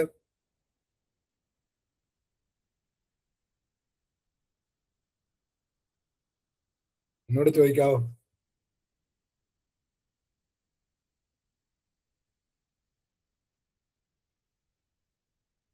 എക്കണോമിക്സിന് മാത്രമേ ഉള്ളൂ 3-4 ഡെഫിനിഷൻ നമ്മൾക്ക് പഠിക്കേണ്ടത്. മാക്രോ എക്കണോമിക്സിന്റെയും മൈക്രോ എക്കണോമിക്സിനും അങ്ങനെ പ്രത്യേകിച്ച് ഒരു ഡെഫിനിഷൻ ആരും നൽകിയതല്ല. പുസ്തകത്തിനകത്തിൽ പറഞ്ഞിരിക്കുന്ന കാര്യങ്ങളിൽ നിന്ന് അതിൽ പറഞ്ഞിരിക്കുന്ന കാര്യങ്ങളെ പറ്റി പഠിക്കുകയാണ് ചെയ്യുന്നത്. അപ്പം മാക്രോ എക്കണോമിക്സ് എന്താന്ന് ചോദിച്ചാൽ, macro means large, micro means small എന്ന് പറയും. Micro economics study individual cases, macro economics study economy as a whole. ഇങ്ങനെയൊക്കെയുള്ള ആ കാര്യങ്ങൾ മാത്രമാണ്, അല്ലാതെ ഒരു പ്രത്യേക ഡെഫിനിഷനായിട്ട് ആരും അങ്ങനെ നൽകിയിട്ടില്ല. എക്കണോമിക്സിന് 4 ഡെഫിനിഷൻ ഉണ്ട്, അത് അങ്ങനെ തന്നെ പഠിക്കണം. ഈ ഡെഫിനിഷനകത്ത് ഈ അർത്ഥം മാത്രമേ ഉൾക്കൊള്ളുന്നുള്ളൂ, കറക്റ്റ് ആയിട്ടൊരു സെന്റൻസ് ആയിട്ടില്ല. പക്ഷെ എക്കണോമിക്സിലെ നമ്മുടെ ലയണൽ റോബിൻസ് പറഞ്ഞ ഡെഫിനിഷനകത്ത് നമുക്ക് വെള്ളം ചേർക്കാനൊക്കത്തില്ല. അതിന്റെ അർത്ഥം വെച്ചോണ്ടെന്ന് പറഞ്ഞാൽ ഡെഫിനിഷൻ ആകുന്നില്ല. ഡെഫിനിഷൻ അത് കൊട്ടേഷനെ പോലെ പറയേണ്ടതാണ്. ഈ ലയണൽ റോബിൻസിന്റെ അതില് ഇപ്പം ഒരു പ്രശ്നം വരുന്നുണ്ട്, റിസോഴ്സസ് ആർ സ്കേഴ്സ്. അപ്പോൾ ഭരണാധികാരികളോട്, ധനകാര്യമന്ത്രിയോട്, ധനകാര്യം കൈകാര്യം ചെയ്യുന്ന ആളിനോട് മുമ്പിൽ 3 ചോദ്യം കടന്നു വരും. അവര് ഡിസിഷൻ മേക്കിങ്ങിന്റെ സമയത്ത് വിഭവങ്ങൾ, പണം വിവിധ മേഖലകളിലേക്ക് കൊടുക്കേണ്ട സമയത്ത്, വിഭവങ്ങൾ കൈകാര്യം ചെയ്യേണ്ട സമയത്ത് arise 3 questions. 3 questions, otherwise known as basic economic problems. അടിസ്ഥാനപരമായ 3 പ്രശ്നമാണ്. ചോദ്യം തന്നെ ഒരു പ്രശ്നമല്ലേ? നമ്മളോട് ചോദ്യം ചോദിക്കുമ്പോഴത്തേക്ക് നമുക്ക് പ്രശ്നമാകുന്നത്. 3 പ്രശ്നം എന്തൊക്കെയാ? Resources are scarce. രാജ്യത്ത് വിഭവം കുറവാണ്.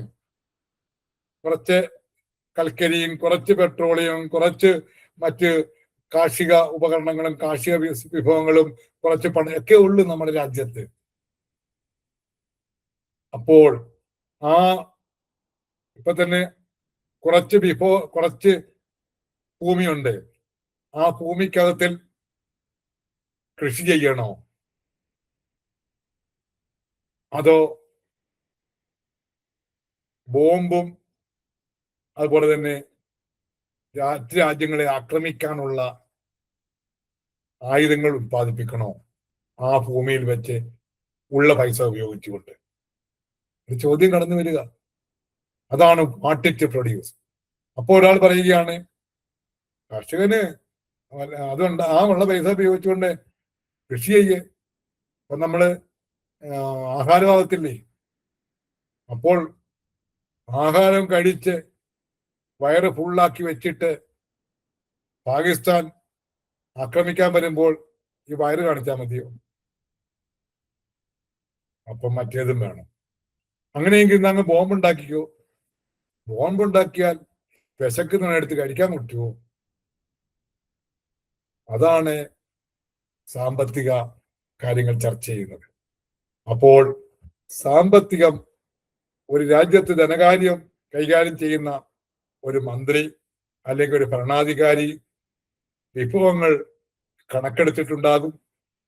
ആ കണക്കെടുത്ത വിഭവങ്ങൾ ആദ്യം ചോദിക്കുന്നു, വാട്ട് ഇറ്റ് പ്രൊഡ്യൂസ്, എന്തുൽപാദിപ്പിക്കണം. അപ്പൊ അത് ചിലപ്പോൾ കുറച്ച് ഭാഗം ഭക്ഷ്യവസ്തുക്കൾക്കും കുറച്ച് ബോംബിനും ഒക്കെ ആയിരിക്കാം. അങ്ങനെ തീരുമാനിക്കുന്നതിന്റെ അതൊരു ഒന്നാമത്തെ ചോദ്യമാണ് what it produce. What commodities are produced, അത് ചോദ്യമാണ്. രണ്ടാമത്തേത് ഹൗ ടു പ്രൊഡ്യൂസ്, ഇത് എങ്ങനെ ഉൽപ്പാദിപ്പിക്കണം. നമുക്കറിയാം രണ്ട് രീതിയിൽ ഉൽപ്പാദിപ്പിക്കാം. നമ്മുടെ പാടശേഖരം തന്നെ അല്ലെങ്കിൽ പുരയിടം തന്നെ ഒരാളെ നിർത്തി കളപ്പിച്ച് ആ ഭാഗത്ത് അയാളെ കൊണ്ട് കുറച്ചാൾക്കാരെ കൊണ്ട് വിത്ത് പാകി, കുറച്ചാൾക്കാരെ കൊണ്ട് അത് കൊയ്യിച്ച്, കുറച്ചാൾക്കാരെ കൊണ്ട് അതിന്റെ വിളവ് മെതിച്ചെടുത്തു. പറ്റും. മറ്റൊരു രീതി പറ്റും. എന്താണ്? കുറച്ച് സോവിങ് മെഷീൻ കൊണ്ട്, ട്രാക്ടർ കൊണ്ട് പൂട്ടി, സോവിങ് മെഷീൻ കൊണ്ട് വിതച്ചു, ഹാർവെസ്റ്റിംഗ് മെഷീൻ കൊണ്ട് അത് കൊയ്തു, വിധിച്ചു. അപ്പൊ ആദ്യത്തേതിൽ ലേബറിനെ കൂടുതൽ ഉപയോഗിച്ചു, രണ്ടാമത്തേത് ക്യാപിറ്റൽ കൂടുതൽ ഉപയോഗിച്ചു. അപ്പോൾ ഭരണാധികാരിയുടെ മുമ്പിൽ കടന്നു വരുന്നു, നമ്മുടെ ഇപ്പം കുറച്ചു നെല്ല് ഉൽപ്പാദിപ്പിക്കാനും കുറച്ച് ബോംബ് ഉൽപ്പാദിപ്പിക്കാനും വാട്ട് ടു പ്രൊഡ്യൂസ് തീരുമാനം എടുത്തിരിക്കട്ടെ. വാട്ട് പ്രൊഡ്യൂസിന്റെ തീരുമാനം എടുത്തപ്പോൾ കുറച്ച് സ്ഥലം, കുറച്ച് പൈസ, വസ്തു, നില കൃഷിക്കും കുറച്ച് ബോംബ് ഉൽപ്പാദിപ്പിക്കാനും തീരുമാനിച്ചു. അതെങ്ങനെ ഉൽപ്പാദിപ്പിക്കണം? അത് ആൾക്കാരെ കൊണ്ടെല്ലാം ചെയ്യിപ്പിക്കണോ അതോ മെഷീൻ ഉപയോഗിക്കണോ? കൂടുതൽ ക്യാപിറ്റലും കുറച്ച് ലേബറും, കൂടുതൽ ലേബറും കുറച്ച് ക്യാപിറ്റൽ, ഏതാ ഉപയോഗിക്കേണ്ടത്? അതാണ് ഹൗ ടു പ്രൊഡ്യൂസ്. എന്ന് വെച്ചാൽ if we use more labour, കൂടുതൽ ലേബറെ ഉപയോഗിക്കുന്നു, ലെസ് ക്യാപിറ്റൽ, അതൊരു മാർഗമാണ്. അല്ലെങ്കിൽ മോർ ക്യാപിറ്റൽ ലെസ് ലേബർ, കൂടുതൽ ലേബർ ഉപയോഗിച്ചാൽ അതിനെ ലേബർ ഇന്റൻസീവ് മെത്തേഡ് എന്നും, ക്യാപിറ്റൽ കൂടുതൽ ഉപയോഗിച്ചാൽ ക്യാപിറ്റൽ ഇന്റൻസീവ് മെത്തേഡ് എന്നും പറയുന്നത്. അതാണ് ടെക്നിക്ക്. ഇപ്പൊ ലേബർ ഇന്റൻസീവ് വേണോ ക്യാപിറ്റൽ, അത് പ്രത്യേകിച്ച് പഠിക്കാനൊന്നുമില്ല. ഏത് വാക്കാണോ ആദ്യം ഉപയോഗിക്കുന്നത് അതാണ് അവർ കൂടുതൽ ഉപയോഗിക്കുന്നത്. ലേബർ ഇന്റൻസീവിൽ ലേബർ കൂടുതൽ ഉപയോഗിക്കുന്നു, ക്യാപിറ്റൽ ഇന്റൻസീവ് ക്യാപിറ്റൽ കൂടുതൽ ഉപയോഗിക്കുന്നു. അപ്പൊ മറ്റേ കുറവാന്ന് പഠിച്ചാൽ മതി. അപ്പോൾ നമ്മുടെ രാജ്യത്ത് അൺഎംപ്ലോയ്മെന്റ് കൂടുതലാണ്. അതിൽ മാക്രോ എക്കണോമിക്സ് അല്ലേ, അതും പഠിക്കുന്നില്ലേ? അൺഎംപ്ലോയ്മെന്റ്, അണ്ടർ എംപ്ലോയ്മെന്റ് ഒക്കെ പഠിക്കുന്നുണ്ടല്ലോ. അൺഎംപ്ലോയ്മെന്റ് കൂടുതലാണ്, തൊഴിലാളി പോപ്പുലേഷൻ കൂടുതലാണ്. അപ്പൊ ഇന്ത്യയിൽ ഭരണാധികാരികൾ ലേബർ ഇന്റൻസീവ് അഡോപ്റ്റ് ചെയ്യണം. അമേരിക്ക പോലുള്ള രാജ്യങ്ങളിൽ ജനങ്ങൾ കുറവായിരിക്കാം, അപ്പോൾ അവിടെ ലേബർ ആയിരിക്കാം, ക്യാപിറ്റൽ ആയിരിക്കും ചീപ്പ്. ഇവിടെ ലേബർ ആണ് ചീപ്പ്. അപ്പൊ അത് ക്യാപിറ്റൽ ഇന്റൻസീവ് മെത്തേഡ് അഡോപ്റ്റ് ചെയ്യാം. ഒരു ചോദ്യമാണ് ഭരണാധികാരികളുടെ മുമ്പിൽ.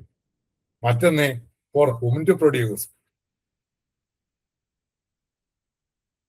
ആർക്ക് വേണ്ടി എന്ന് വെച്ചാൽ ഹൗ ടു ഡിസ്ട്രിബ്യൂട്ട്, എങ്ങനെ വിതരണം ചെയ്യണം. ഉൽപ്പാദിപ്പിച്ച സാധനം പൈസ ഉള്ളവൻ വാങ്ങിച്ചോണ്ട് പോട്ടെ, അങ്ങനെ പറ്റത്തില്ല. പൈസ ഇല്ലാത്തവനും വില കുറച്ച് കൊടുക്കണ്ടേ, അവനും ജീവിക്കണ്ടേ. അപ്പം ഫോർ ഹൂം, ആർക്ക് വേണ്ടി, അതാണ് ഡിസ്ട്രിബ്യൂഷൻ ആണ് ഉദ്ദേശിക്കുന്നത്. അപ്പം എന്തുൽപ്പാദിപ്പിക്കണം, എങ്ങനെ ഉൽപ്പാദിപ്പിക്കണം, ആർക്ക് വേണ്ടി ഉൽപ്പാദിപ്പിക്കണം. These are three basic economic problems. Which one of the following is not an economic problem എന്ന് ചോദിക്കാം. ബേസിക് എക്കണോമിക് പ്രോബ്ലം അല്ലാത്തത് ഏത്? What, how, for whom, when എന്നായിരിക്കും ചെറുതെങ്കിൽ. അല്ലെങ്കിൽ what to produce, how to produce, for whom to produce, when to produce. അപ്പോൾ നമ്മൾ ആ നോട്ട് എന്ന് പറയുന്നത് when to, what, how, for whom, ഇതാണ് നമ്മൾ ഓർത്തു വെക്കേണ്ടത്.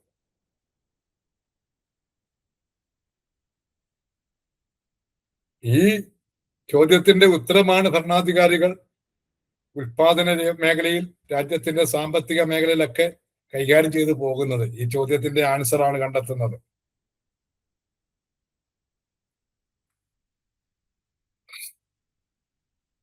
അപ്പൊ ഒരു ചോദ്യം വരാം, ഇങ്ങനെ what to produce, how to produce, for whom to produce, ഇങ്ങനെയുള്ള ചോദ്യങ്ങളെ ഉത്തരം കണ്ടെത്തുന്നത് എങ്ങനെ? ഇപ്പൊ എന്ത് ഉൽപ്പാദിപ്പിക്കണം, എങ്ങനെ ഉൽപ്പാദിപ്പിക്കണം, ആർക്ക് വേണ്ടി ഉൽപ്പാദിപ്പിക്കണം എന്ന് പണ്ടത്തെ റഷ്യയിൽ തീരുമാനിച്ചിരുന്നത് സർക്കാരാണ്.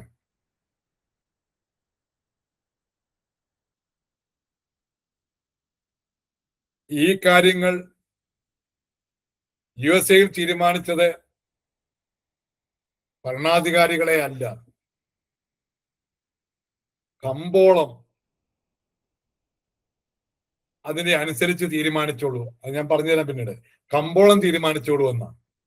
ഭരണാധികാരികൾക്ക് റോളേ ഇല്ല മുതലാളിത്ത രാജ്യങ്ങളിൽ. അമേരിക്കയിൽ, ഇന്ത്യയിൽ കുറച്ച് ഗവൺമെന്റ് തീരുമാനിക്കും, കുറച്ച് വ്യക്തികളും തീരുമാനിക്കും. അമേരിക്കയിൽ വ്യക്തികൾ മാത്രം തീരുമാനിക്കുന്നു.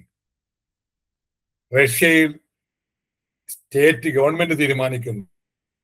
ഇന്ത്യയിൽ രണ്ടുപേരുടെ ചേർന്ന് തീരുമാനിക്കുന്നു. എന്ത്? What to produce, how to produce, for whom to produce. അങ്ങനെ ഈ തീരുമാനങ്ങൾ എടുക്കുന്ന രാജ്യങ്ങളെ, വ്യക്തികളാ തീരുമാനിക്കുന്ന രാജ്യങ്ങളെ ക്യാപിറ്റലിസ്റ്റ് രാജ്യങ്ങളെന്നും സർക്കാർ തീരുമാനിക്കുന്ന രാജ്യങ്ങളെ സോഷ്യലിസ്റ്റ് രാജ്യങ്ങളെന്നും രണ്ടുപേരും കൂടെ തീരുമാനിക്കുന്ന രാജ്യത്തെ മിക്സഡ് എക്കോണമി എന്നും അറിയപ്പെടും. അങ്ങനെ ഈ 3 ബേസിക് എക്കണോമിക് പ്രോബ്ലം തീരുമാനിക്കാൻ 3 രീതിയുണ്ട്. അത് ചിലയിടത്ത് വ്യക്തികൾ, ചിലയിടത്ത് സർക്കാർ, ചിലയിടത്ത് രണ്ടുപേരും കൂടി. അങ്ങനെ മുതലാളിത്ത രാജ്യത്തിൽ, ക്യാപിറ്റലിസത്തിൽ, സോഷ്യലിസം, മിക്സഡ് എക്കോണമി, എങ്ങനെ 3 സാമ്പത്തിക വ്യവസ്ഥിതി എന്നറിയപ്പെടും. അപ്പോൾ ബേസിക്കലി 3 സാമ്പത്തിക വ്യവസ്ഥിതിയാണ് ഇന്ന് ലോകത്തുള്ളത്. ഒന്ന് വ്യക്തികൾ തീരുമാനിക്കുന്ന ക്യാപിറ്റലിസം, മറ്റൊന്ന് സർക്കാർ തീരുമാനിക്കുന്ന സോഷ്യലിസം, മറ്റൊന്ന് രണ്ടുപേരും കൂടെ തീരുമാനിക്കുന്ന മിക്സഡ് എക്കോണമി. ഇതാണ് economic system. Capitalism, socialism, mixed economy. ഇതിൽ ക്യാപിറ്റലിസ്റ്റ് എക്കോണമിയെ മാർക്കറ്റ് എക്കോണമി എന്നും അറിയപ്പെടും. കാരണം വ്യക്തികൾ കമ്പോളത്തിന്റെ കാര്യം നോക്കിയാണ് തീരുമാനിക്കുന്നത്. ഇവിടെ ഒരു കാര്യം ശ്രദ്ധിക്കുക. സോഷ്യലിസ്റ്റ് രാജ്യങ്ങൾ, സമ്മിശ്ര വ്യവസ്ഥിതിയുള്ള രാജ്യങ്ങൾ, ഇങ്ങനെ 3 എണ്ണമാണ്. ഇന്ത്യ മിക്സഡ് എക്കോണമിക്ക് എക്സാമ്പിൾ ആണ്. ഇങ്ങനെ പറഞ്ഞെങ്കിലും യഥാർത്ഥ ക്യാപിറ്റലിസമാണ് വ്യക്തികൾ തീരുമാനിക്കുന്നത്. യഥാർത്ഥ സോഷ്യലിസത്തിലാണ് എല്ലാം തീരുമാനിക്കുന്നത്. കമാൻഡ് എക്കോണമി എന്നാണ്. അവിടെ കമാൻഡാണ്, സർക്കാർ കമാൻഡ് ചെയ്യും, അത് ചെയ്യുന്നു. എന്നാൽ നമ്മുടെ ഈ പഠിക്കുന്ന ഈ സമയത്തും പ്യുവറായിട്ടുള്ള ക്യാപിറ്റലിസ്റ്റ് രാജ്യമില്ല, പ്യുവറായിട്ടുള്ള സോഷ്യലിസ്റ്റ് രാജ്യമില്ല. മിക്സഡ് എക്കോണമി ഉണ്ട്. എന്ന് വെച്ചാൽ യഥാർത്ഥ മുതലാളിത്തത്തിൽ സർക്കാരിന് യാതൊരു സാമ്പത്തിക ഇടപെടാനൊക്കത്തില്ല. എന്നാൽ ഇന്ന് മുതലാളിത്തത്തിൽ സർക്കാർ ഇടപെടുന്നുണ്ട്. നമ്മൾ പറയുന്ന യഥാർത്ഥ ക്യാപിറ്റലിസമാണ്. അതിൽ വെള്ളം ചേർത്ത ക്യാപിറ്റലിസമാണ് ഇന്നുള്ളത്. അത് വെള്ളം ചേർത്തായിക്കോട്ടെ, നമ്മൾ പഠിക്കുമ്പോൾ യഥാർത്ഥ ക്യാപിറ്റലിസമാണ് പഠിക്കുന്നുള്ളത് കൊണ്ട് മാർക്കറ്റ് എക്കോണമി, ഇൻഡിവിജ്വൽ ആണ് എല്ലാം തീരുമാനിക്കുന്നത്. സോഷ്യലിസത്തിൽ കമാൻഡ് എക്കോണമി, സർക്കാർ നിശ്ചയിക്കുന്ന, കമാൻഡ് ചെയ്യുന്ന കാര്യങ്ങളാണ്. പക്ഷെ ഇന്നത്തെ ലോകത്ത് സോഷ്യലിസത്തിൽ സർക്കാർ മാത്രമല്ല, വ്യക്തികളും പ്രവർത്തിക്കുന്നുണ്ട്. ഇപ്പൊ ചുരുക്കി പറഞ്ഞാൽ ഇന്ന് എല്ലാ രാജ്യങ്ങളിലും ഒരു പരുവത്തിന് മിക്സഡ് എക്കോണമിയാണ്. എന്നാൽ ക്യാപിറ്റലിസത്തിൽ കൂടുതൽ വ്യക്തികൾക്ക്, കുറച്ചേ ഉള്ളു സർക്കാരിന്. സോഷ്യലിസത്തിൽ കൂടുതൽ സർക്കാരും കുറച്ച് വ്യക്തികളും. മിക്സഡ് എക്കോണമിയിൽ രണ്ടുപേർക്കും തുല്യമാണ്. അതാണ്.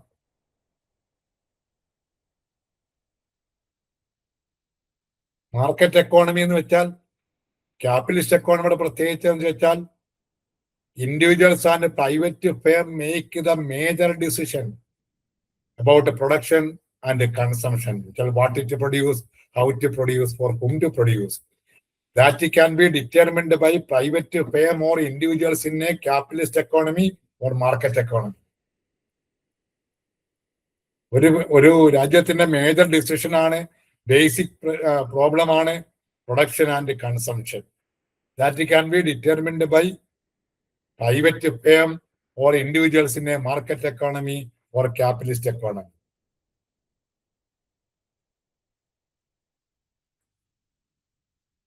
ഞാൻ പറഞ്ഞു, എക്കോണമി ഇന്ന് യഥാർത്ഥ ക്യാപിറ്റലിസം ഇല്ല. യഥാർത്ഥ ക്യാപിറ്റലിസം എന്ന് വെച്ചാൽ there is no governmental intervention in economic activity. There is no, government does not interfere in economic decisions. All the economic decisions are taken by the private individual or firms in a pure size capitalism. അതുകൊണ്ട് in the extreme case of market economy, യഥാർത്ഥ market economy എന്ന് വെച്ചാൽ pure market economy, pure capitalism വെച്ചാൽ the government does not interfere in economic decision. അതുകൊണ്ട് അന്നത്തെ ഗവൺമെന്റിനെ, capitalist ഗവൺമെന്റിനെ അറിയപ്പെടുന്നതാണ് laissez faire economy. Laissez faire എന്ന് വെച്ചാൽ ഇടപെടത്തില്ല. The term laissez faire means in French allowed to do, വെറുതെ വിട്ടിരിക്കുന്നു, ഫ്രീ ആയിട്ട് വിട്ടിരിക്കുന്നു, അഴിച്ചു വിട്ടിരിക്കുന്നു എന്നർത്ഥം. ഗവൺമെന്റ് വ്യക്തികളെ അടിച്ചുവിട്ടിരിക്കുകയാണ് യഥാർത്ഥ ക്യാപിറ്റലിസത്തിൽ. ഇന്നങ്ങനല്ല. അപ്പൊ പിന്നെ ക്യാപിറ്റലിസത്തിലെ ഗവൺമെന്റ് ജോലി അന്ന് എന്തായിരുന്നു? ഗവൺമെന്റ് ജോലി prevent internal disturbances and external aggression. രാജ്യത്തിനകത്തുള്ള പ്രശ്നങ്ങൾ പരിഹരിക്കുകയും രാജ്യത്തിന് പുറത്തു നിന്നുള്ള ആക്രമണങ്ങൾ തടയുകയും ചെയ്യുക മാത്രം. എന്നുവെച്ചാൽ അതുകൊണ്ട് പണ്ടത്തെ ക്യാപിറ്റലിസ്റ്റ് രാജ്യത്തെ പോലീസ് സ്റ്റേറ്റ് എന്ന് അറിയപ്പെടുന്നത്, പോലീസിന് ജോലി ചെയ്യുക, രാജ്യത്തിനകത്തുള്ള പ്രശ്നങ്ങൾ പരിഹരിക്കുക, രാജ്യത്തിന് പുറത്തു നിന്നുള്ള ആക്രമണം തടയുക. There is no governmental intervention in economic activity. That is called a laissez-faire economy.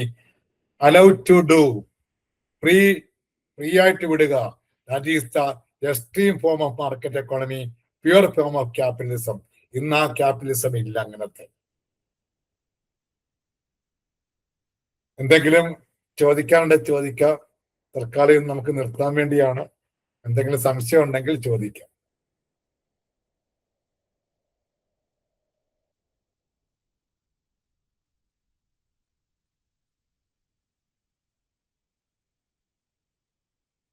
ആർക്കും ഒരു സംശയം ഇല്ല എന്നുള്ള. ഇതിന്റെ എല്ലാം ഒറിജിൻ ഏത് രാജ്യത്താ സാർ? ഏതിന്റെയാണ്? ഈ മാക്രോ എക്കണോമിക്സ്, മൈക്രോ എക്കണോമിക്സ് അങ്ങനെ. അപ്പൊ എക്കണോമിക്സ് യഥാർത്ഥത്തിൽ തുടങ്ങിയെന്ന് പറയുന്നത് ഇംഗ്ലണ്ടിലാണ്. കാരണം ആഡം സ്മിത്ത് യഥാർത്ഥത്തിൽ സ്കോട്ട്ലൻഡുകാരനാണ്. അന്ന് സ്കോട്ട്ലൻഡ്, ഇംഗ്ലണ്ട്, അയർലൻഡ് എന്ന് പറഞ്ഞുള്ള രാജ്യമായിരുന്നു. ഇപ്പൊ അല്ലേ യുണൈറ്റഡ് കിങ്ഡം ആയത്. അത് സ്കോട്ട്ലൻഡുകാരനാണ്. അപ്പൊ ബ്രിട്ടൻകാരനാണ് അയാൾ. അവിടാണ് തുടക്കം.